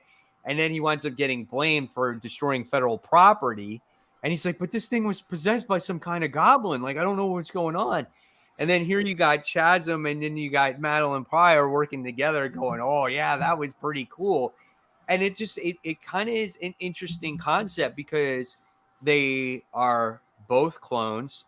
They were both created by other people. Like she was created by Sinister, right? And he was created by Jackal. Jackal. And so, and they both, I guess they just want to defeat Spider-Man. Like Chasm, I get, but why Madelyne Pryor so much? Yeah, I don't get the connection with her, with the Spider-Man. So I understand like the connection with Ben, right? Like you said, right. And both of them having, the memories or thinking they're their counterparts, and then realizing that their life is not real, and all that stuff that would totally mess someone up. I get that. But yeah, I don't understand why she would care about Spider-Man. So right.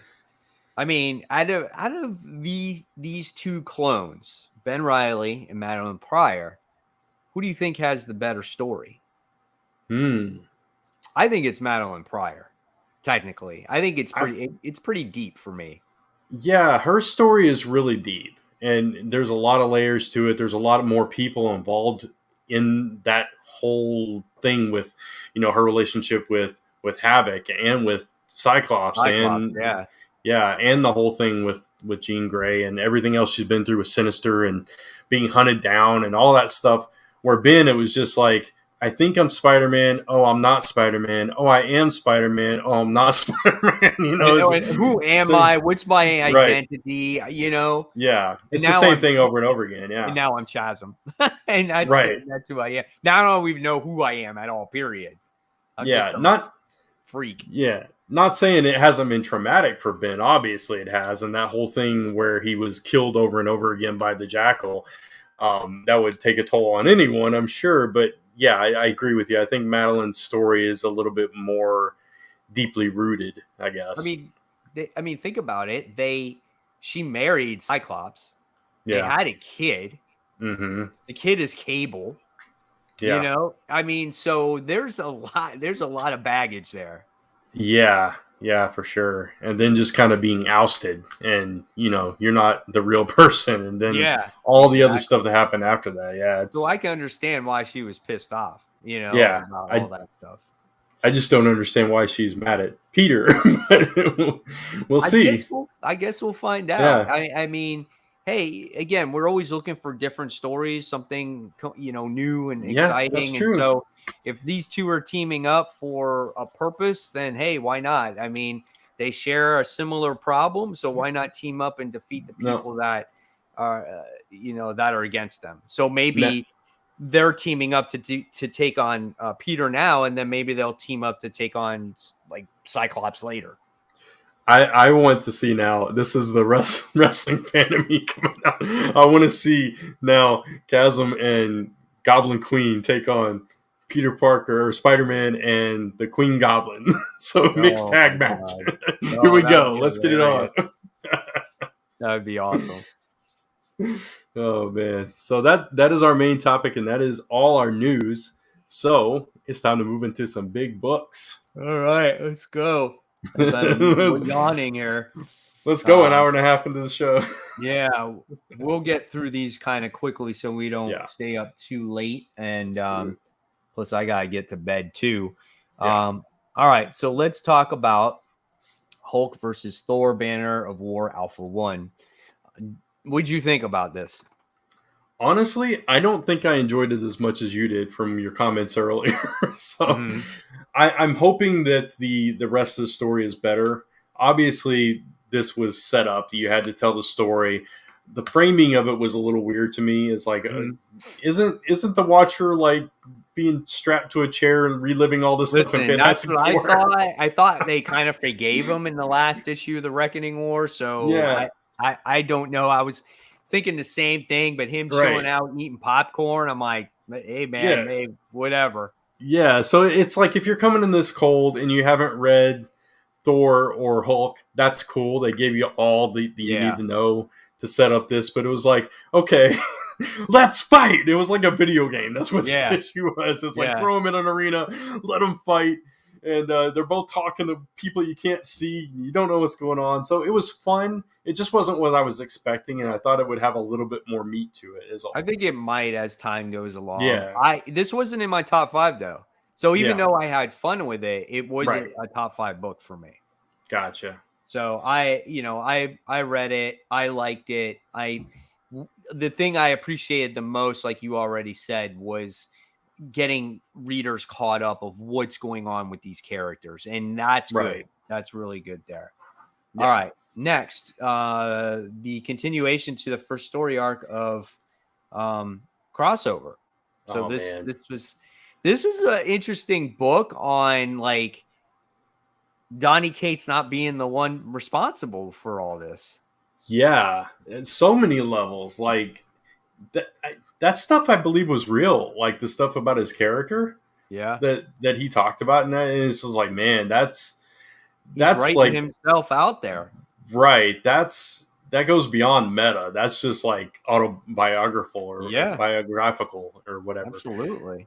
I mean, that was deep stuff, man, and you felt it on that page. But yeah, it was an interesting twist, and the way he just kind of led up to it, and you're like, oh, that makes perfect sense. Yeah. and the way it ends, like you got to kill Jeff Shaw, the artist, and it's like, okay, Yeah, like, here we go. oh, that's how it ends.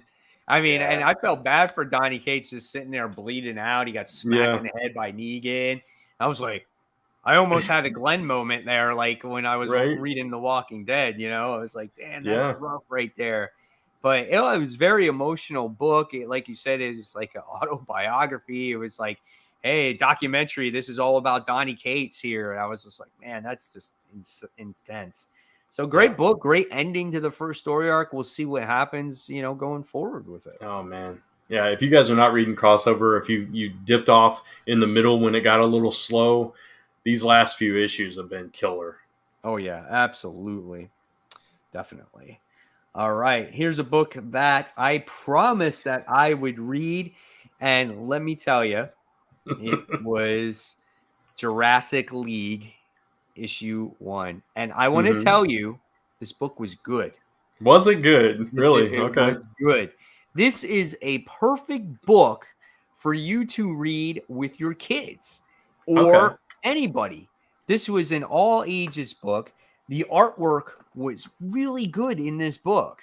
And you got introduced to this version of the Justice League. Like you got Superman as like a Supersaurus. You got Wonder Woman as a Triceratops. Batman, he was a dinosaur. He was fighting the Joker as a lizard Joker or whatever it was.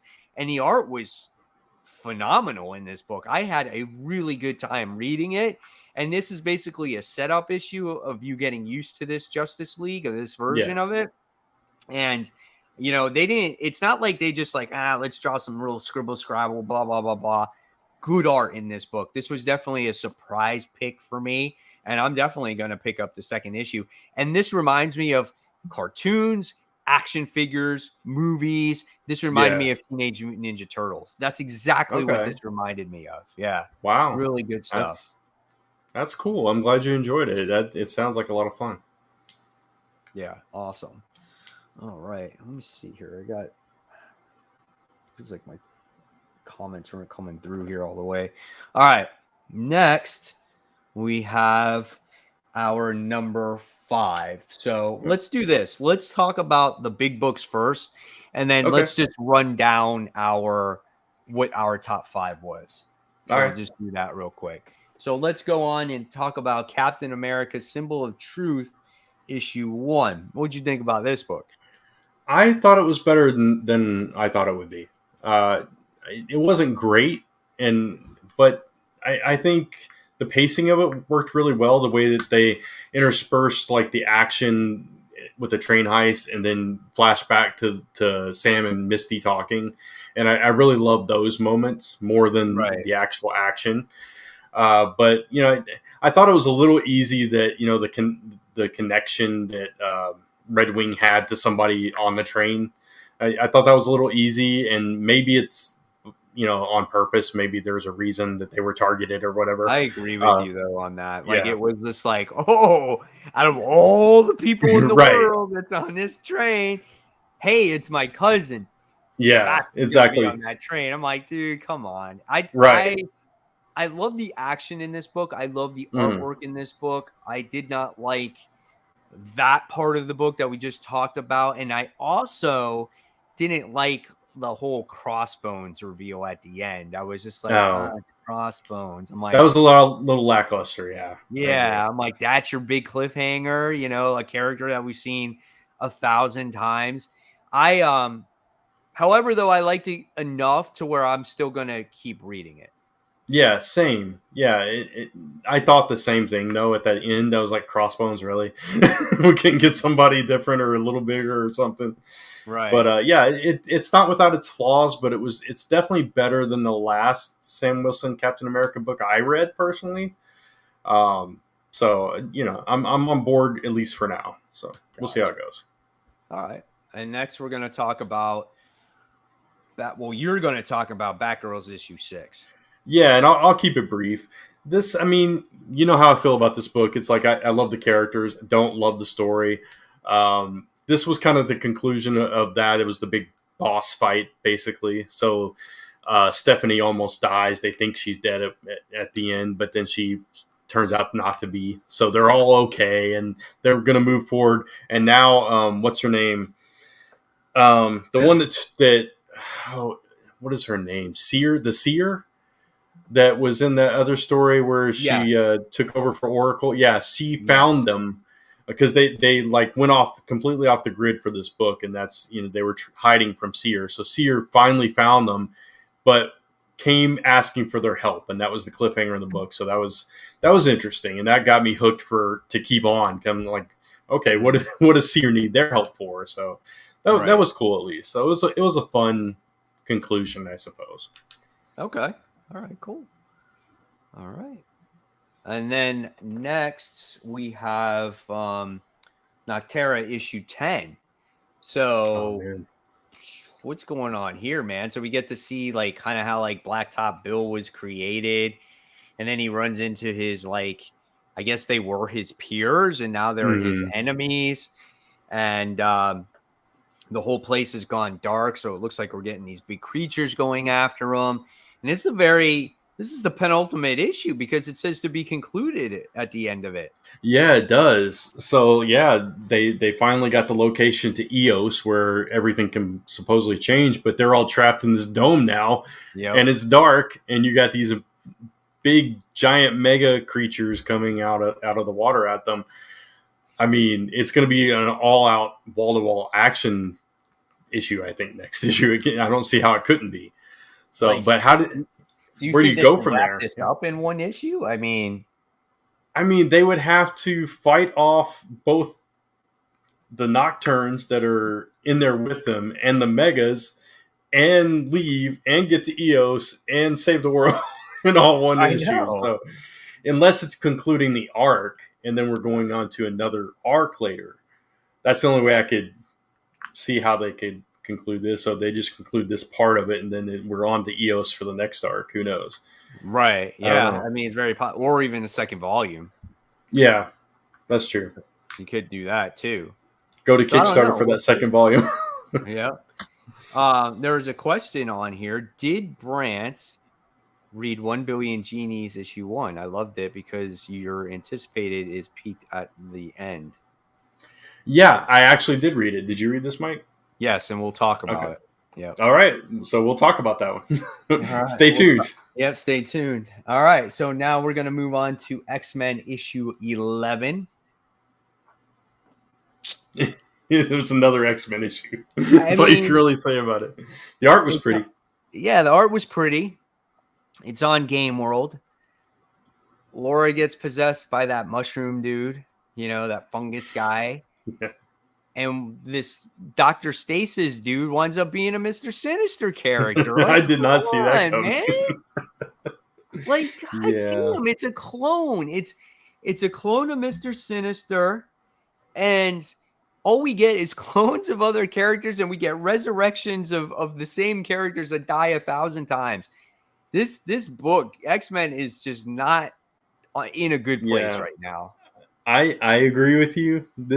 I was hoping this would just be a fun, just kind of side thing where, you know, as X-Lady's out going to the Game World or whatever. But yeah, then all that stuff.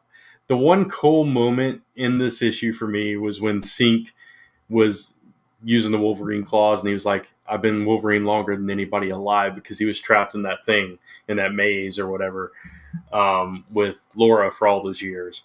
So I thought that was a cool one-liner, but that was like my main takeaway from this issue was a cool one-liner. No, it's so bad, man. Yeah. I'm so disappointed with this.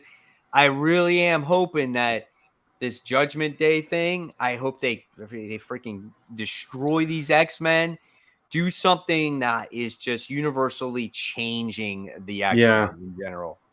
I think that had to be the end game from day one. You have to you bring this thing into existence where they can come back to life, and then you take it away. Yeah. You know, that's, you know, bring it back to status quo for the next person to pick it up and do something different. That's kind of what Yeah. I mean, you can only do this for so long, and you can only have these bad mutants or formerly bad mutants, all mutants working together, right? I mean, these stories are not the same without the adversaries. It's just there's nothing there. They're not fighting against anybody. It's just it's boring. It's boring as hell. Yeah, it's like the I mean, this is the kind of like ending you get like at the end of an epic movie when you're sailing off into the sunset and there's no more story after that, right? That's what Krakoa is. Yeah, exactly. But you got to have more story, so you got to end Krakoa. And as cool as a concept as it was, it's run its course, and it's time to do something different. Yeah, absolutely, I agree. Oh, this book was so bad. Transformers, the last spot standing. I sat there and my thought process was, oh, this is going to be like the last Ronin, but of Transformers. That's basically what I thought of this. What the heck was this? I don't know even who would buy this book besides you and me. I think we're the only two people that bought this book. Do you know anybody else who bought this? No, because I thought the same thing as you. I'm like, oh, they're about to lose all these books, so this is going to be their pinnacle. This is going to be their ultimate story for Transformers, and it's like, I mean, it's set in the future, but it's the Wild West again, and they're elves. I don't know why they're elves. They're elves, and they talk where all the people go. And then they talk with like a cowboy slang. Right. They're like a 4 instead of B4. And, it's, oh my goodness. But they're driving like cars and this wagon. And then all of a sudden, this random Transformer just shows up, and he's like all happy to find one of his own. And we find out that this wagon is freaking Rodimus Prime. It is. One of the most hated Transformers of all time, right? And then he's just like destroys this other guy, and I'm just like, what was this? Like, who? I'm sorry. Like, I don't mean to rag on.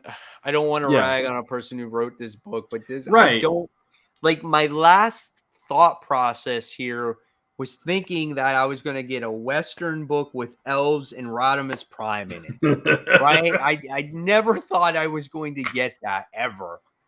And can you imagine if that was the pitch? So it's the Wild West full of elves, and Rodimus Prime is the last Transformer standing. But he's a wagon.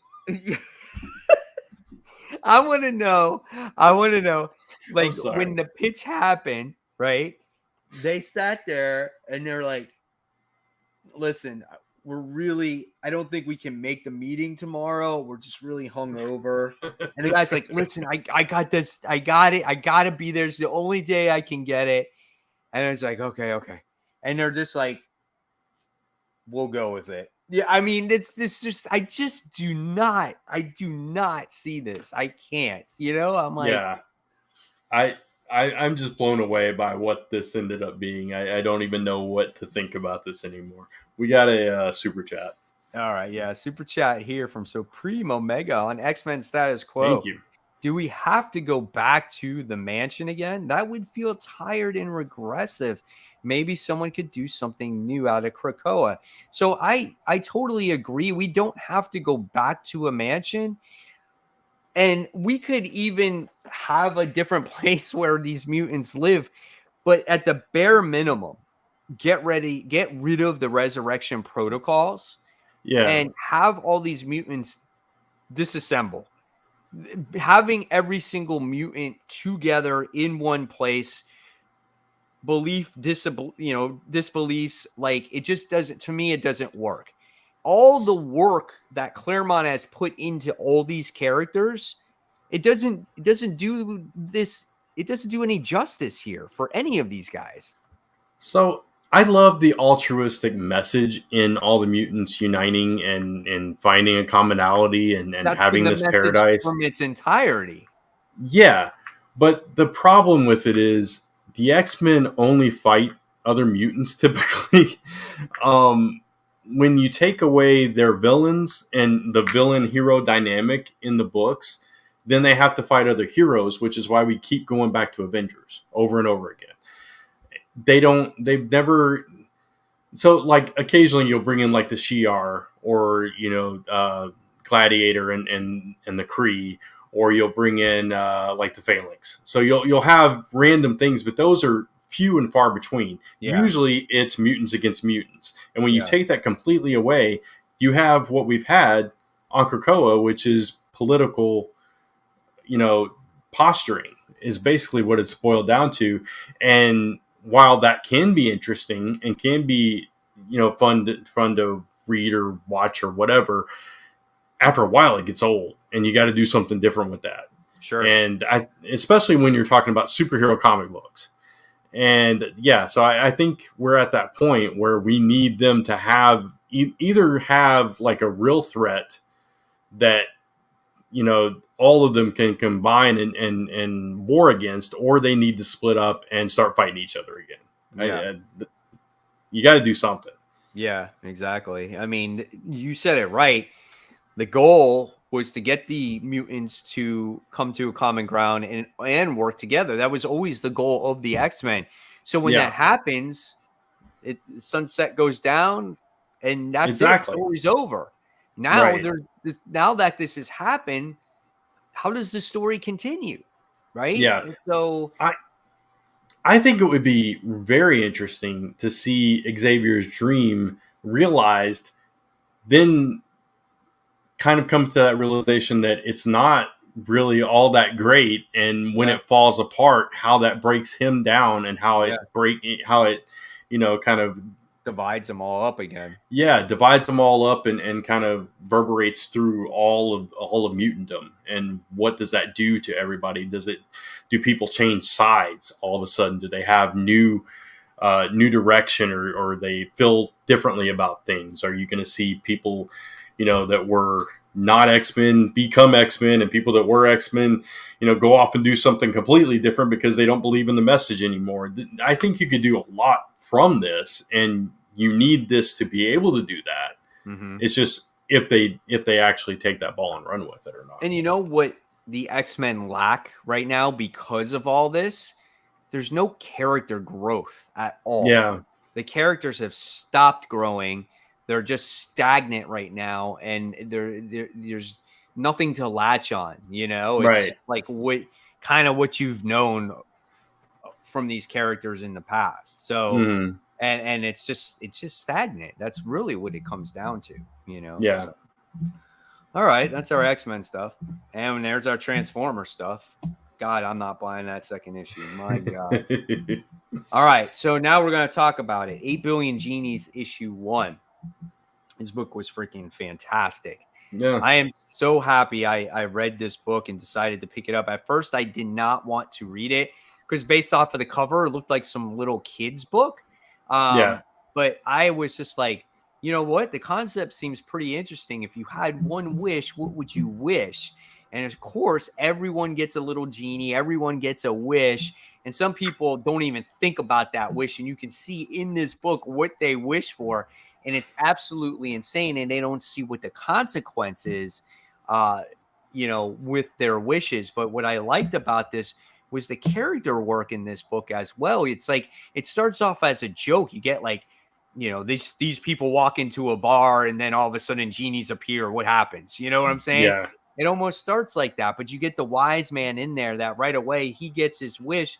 He puts thought into it and he sits there and he says, whatever happens in the outside world can't affect this bar. So these guys are all stuck in this bar, but they're protected. So what happens now?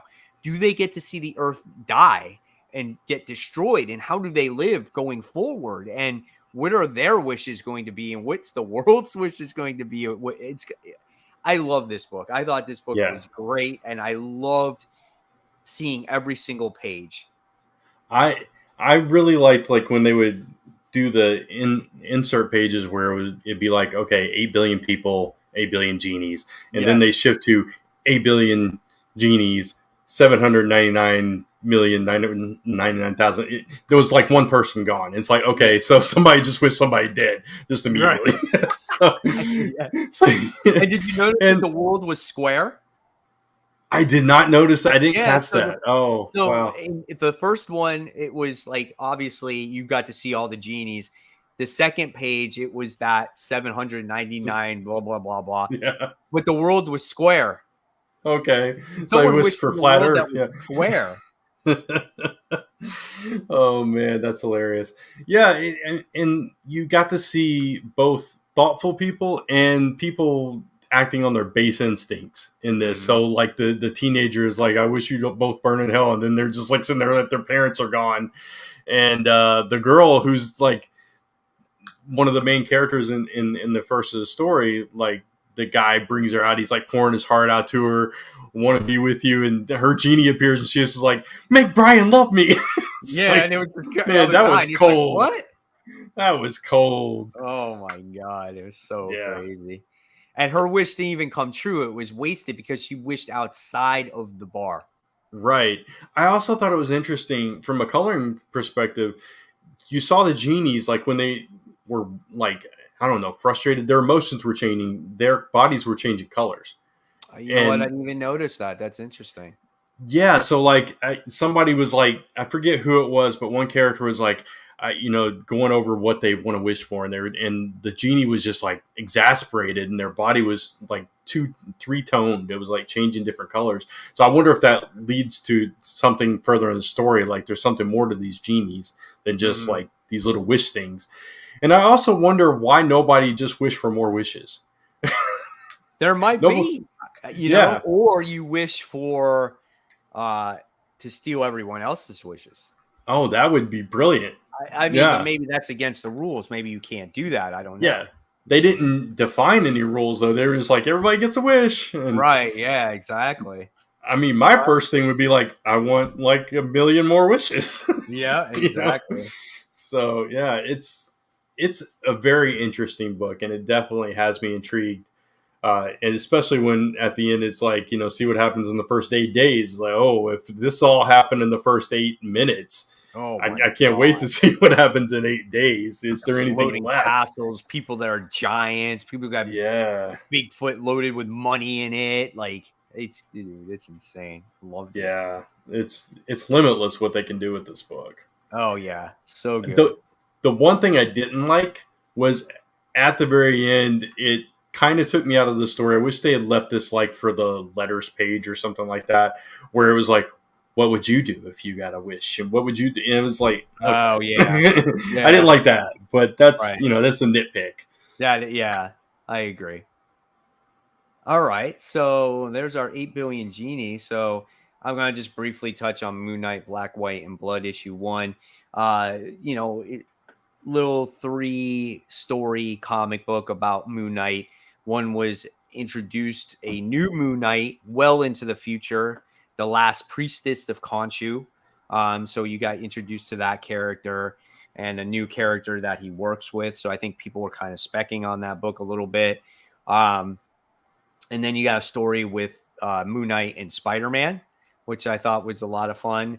And then there was a third story in there, which was a story where you could read it from the beginning to the end or the end to the beginning. So And it it worked both ways. That's cool. Yeah.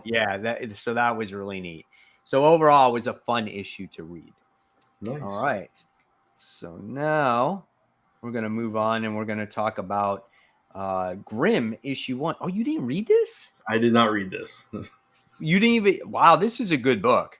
Is it really? Yeah, Okay. yeah. You should.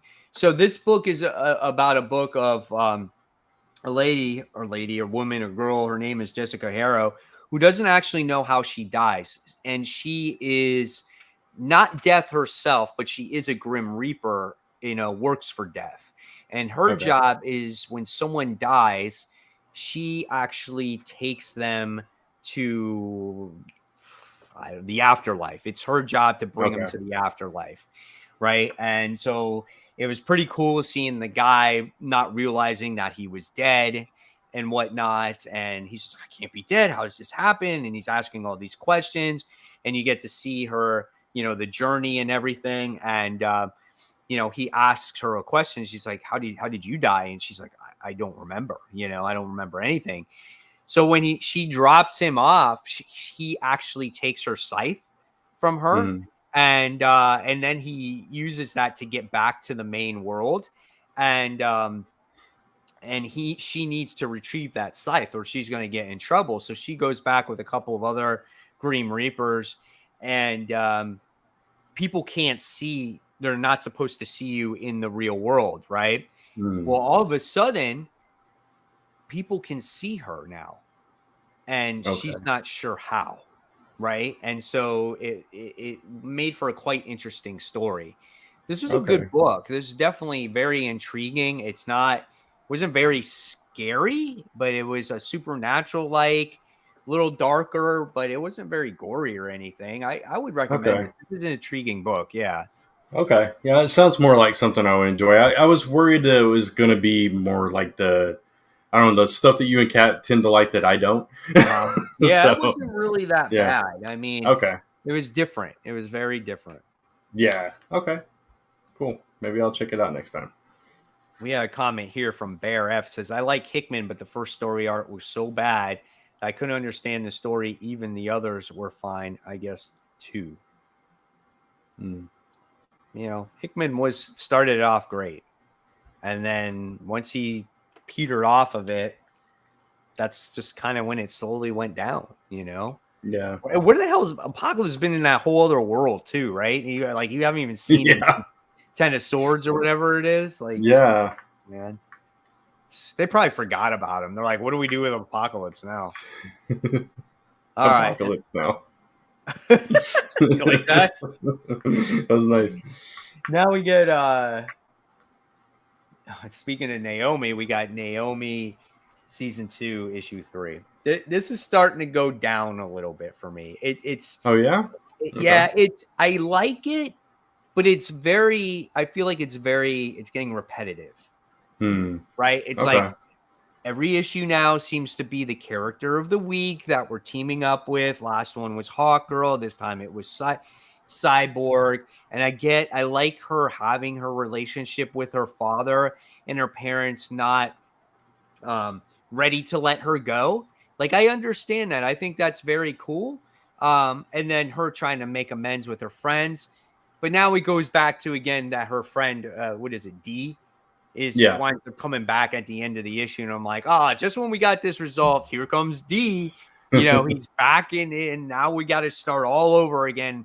You know, being the hero. So I was like, if it ended at this issue, I would have been absolutely fine with it. And now it's going to drag on.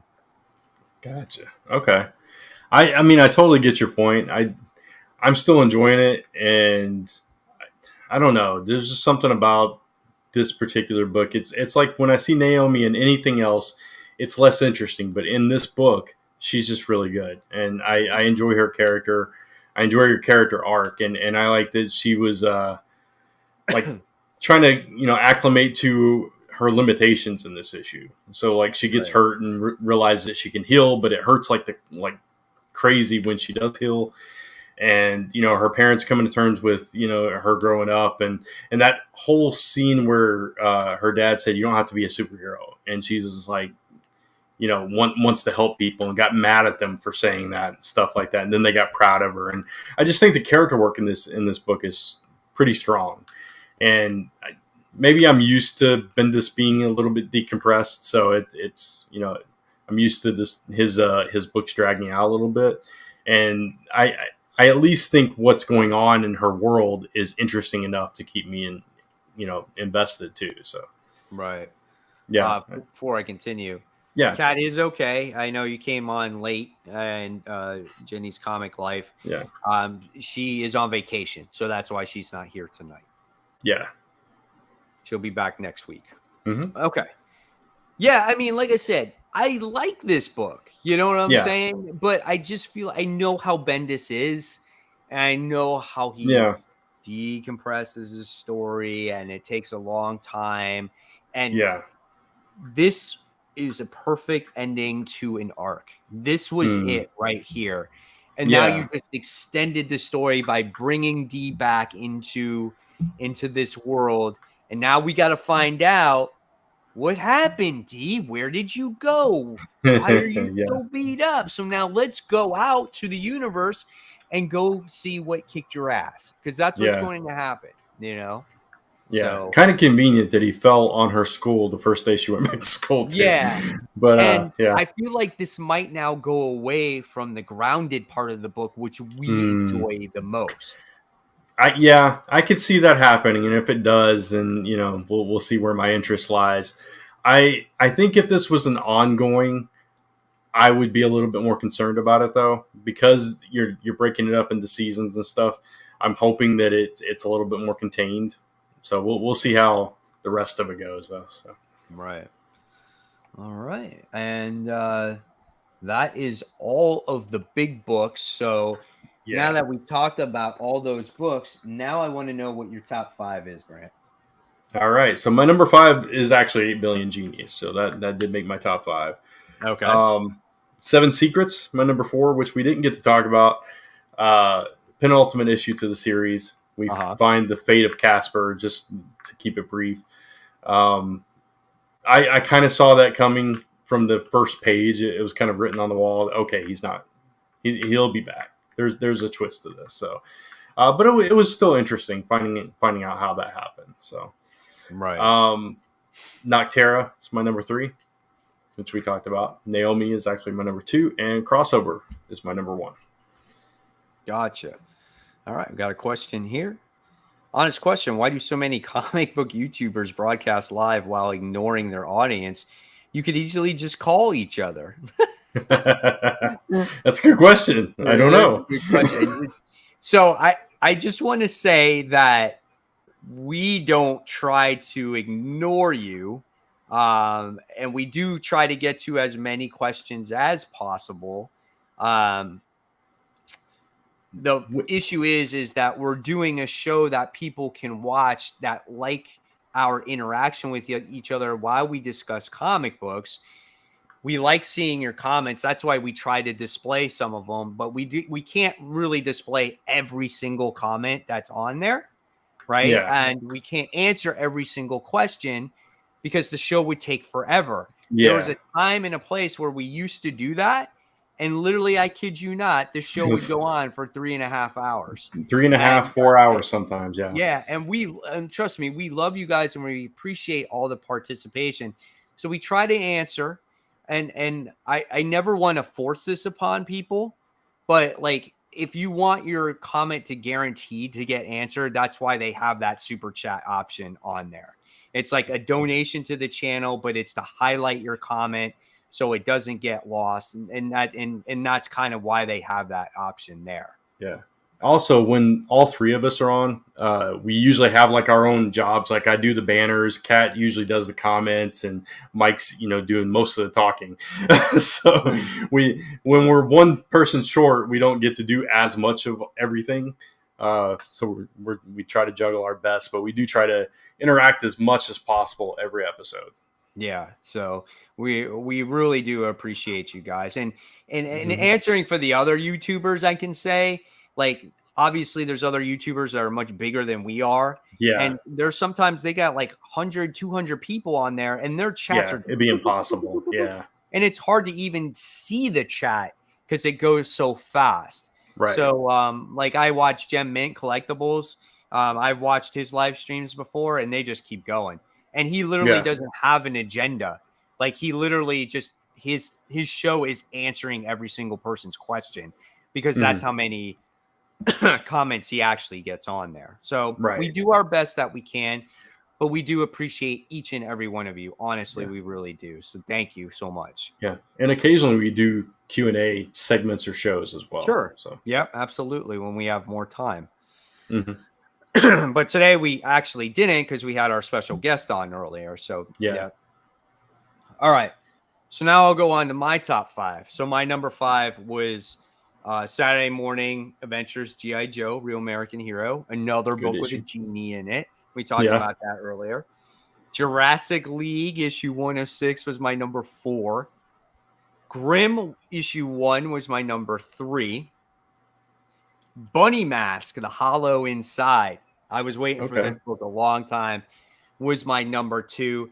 This is So a great freaking book. I mean, this character, the Bunny Mask character, is one sick and twisted individual, but there's something about it that's just so good, and she's so intriguing, and her power set is just so weird. She's yeah. evil but good in a way. Like she'll Mm, do harm to bad people in yeah. the most weirdest ways. I mean, it's crazy, man. Yeah. It's crazy. I I recommend this book. I don't know if you saw my free comic book day video on Instagram, but I did get the free comic book day Bunny Mask book. I haven't read it yet, but I got it on your recommendation because you were talking about this book. I was like, okay, I'm gonna pick that one up and give it a shot, and we'll see what happens. So I'll let you know. Yeah. I mean, the free comic book day one, like part of that story, like the first part of it and this last part of it it's like a part of this Oh, issue. okay. Yeah. Yeah. So that's what it is. There's a Cool. story in between that's not part of the main story. So, Hmm. and then my number one, 8 billion. I knew. Yep. Crushed it by far. I love when a book just makes me smile and like I clap and I'm like, dude, that was so odd. Like I say that to myself, and I love when a book does that. And if this did not come out, Bunny Mask would have been that number one. But by far, this was the best book, just because like it seems like a simple concept, right? Yeah. But no one's ever done it before, so it's really cool. So it was a really good book. I really enjoyed it. Crossover it stole me this week with how deep it was. So. It was my number 6 crossover. Yeah. Gotcha. No, it was a pretty good book. So I guess that's it, right? I think that's all we have for tonight. Do you have anything that you want to mention real quick before we sign off? Yeah. If you guys any of you are wrestling fans, I have a wrestling podcast I started up recently called the Awcast. You can find it at awpodcast.com. That's AWEpodcast.com. That takes you to the YouTube channel. There's a couple episodes up there. I haven't done one in a week, but hopefully I'll get one out this week. Knock on wood for that. And keep watching Last Number Press across social media. We got another Kickstarter coming up soon. We just got the page approved today, so we'll have that pre-launch page up soon. It is a book called Curiouser. It's a Wonderland tale.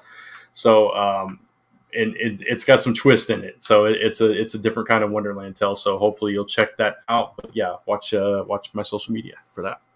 All right. And for me this week, you can expect, of course, my comic book haul for the week. But the big thing is if you're in the Florida area, I am going to MegaCon this weekend on Sunday. So for whatever reason, if you're at MegaCon on Sunday and if you happen to see me there, I'm going to be there. I don't have a booth. I'm not one of those people that, that are that famous that can be like, come meet me, see me at my own table, but I might see some of you guys that I might know. Like, I think Mutant Beaver Comics is going to actually be there. So I might meet my own sponsor. They live there in Canada. So it's like I might actually meet them. I'm not sure. I heard Comic Tom is going to be there. Comic Tom 101. He's going to be by the Whatnot booth as well. I think Bueller is going to be there as well with his Bueller bus. So he's going to be there. So there's going to be quite a few YouTubers there. I'm sure there's going to be more. I'll be walking the floor with my son and my son's friend. So we're going to have fun. I'll probably take some footage. If you want to take a picture with me, that would be awesome. I'd be honored to do it. I would love to talk to you for a little bit. But it's expensive. Yeah, like Serenity says, if I had money, I would go. It's $52 to walk in the door for an adult, 42 for 18 and under. But MegaCon has gotten big all of a sudden. They got new ownership within the last few years. There is some big people there this year. So, if there's a show that you want to do in the future, Brant, for Last Number, that definitely is a show definitely to go to now. That is a show I've wanted to do since the early 2000s when Cross Gym was around. Right. I wanted to go as a fan, and I've wanted to set up ever since we started Last Number. That's one show that's on our list that eventually we're going to get to. So, yeah. Yeah. And then, I mean, you were supposed to come when Kat and I were there, you know, right. so that was fun. We'll That make would it have been happen great. eventually, man. We'll make it Yeah. happen eventually. Yeah, absolutely. All right, guys. So we're going to head out for the night. We've definitely gone over our time that we usually do. We try to keep it from an hour and a half to 2 hours. I got to get to bed. I got to wake up in 5 hours. So, guys, thank you so much. Make sure you subscribe to Comic Book Weekly YouTube channel and Comic Book Corner 2.0. Comic Book Weekly has every single episode. Mine does too, but it has it right back to back to back to back to back to back. Don't forget to hit the bell so you don't miss a notification when this show is going live. Again, whether it's on Comic Book Weekly or Comic Book Corner 2.0, don't forget to give this show a thumbs up. It's very important, right? Follow us on social media stuff. I actually saw that Comic Book Weekly had Instagram posts on there today about this show. Yep. So Brant's doing his thing. So you can follow us on Facebook, on Twitter, on Instagram, and of course on YouTube. So guys, until next time, this is Mike Spider Slayer and Brant Fowler signing off. Have a happy new comic book day, guys, and we will see you next week. Take care, everyone. And get that best Archie comic.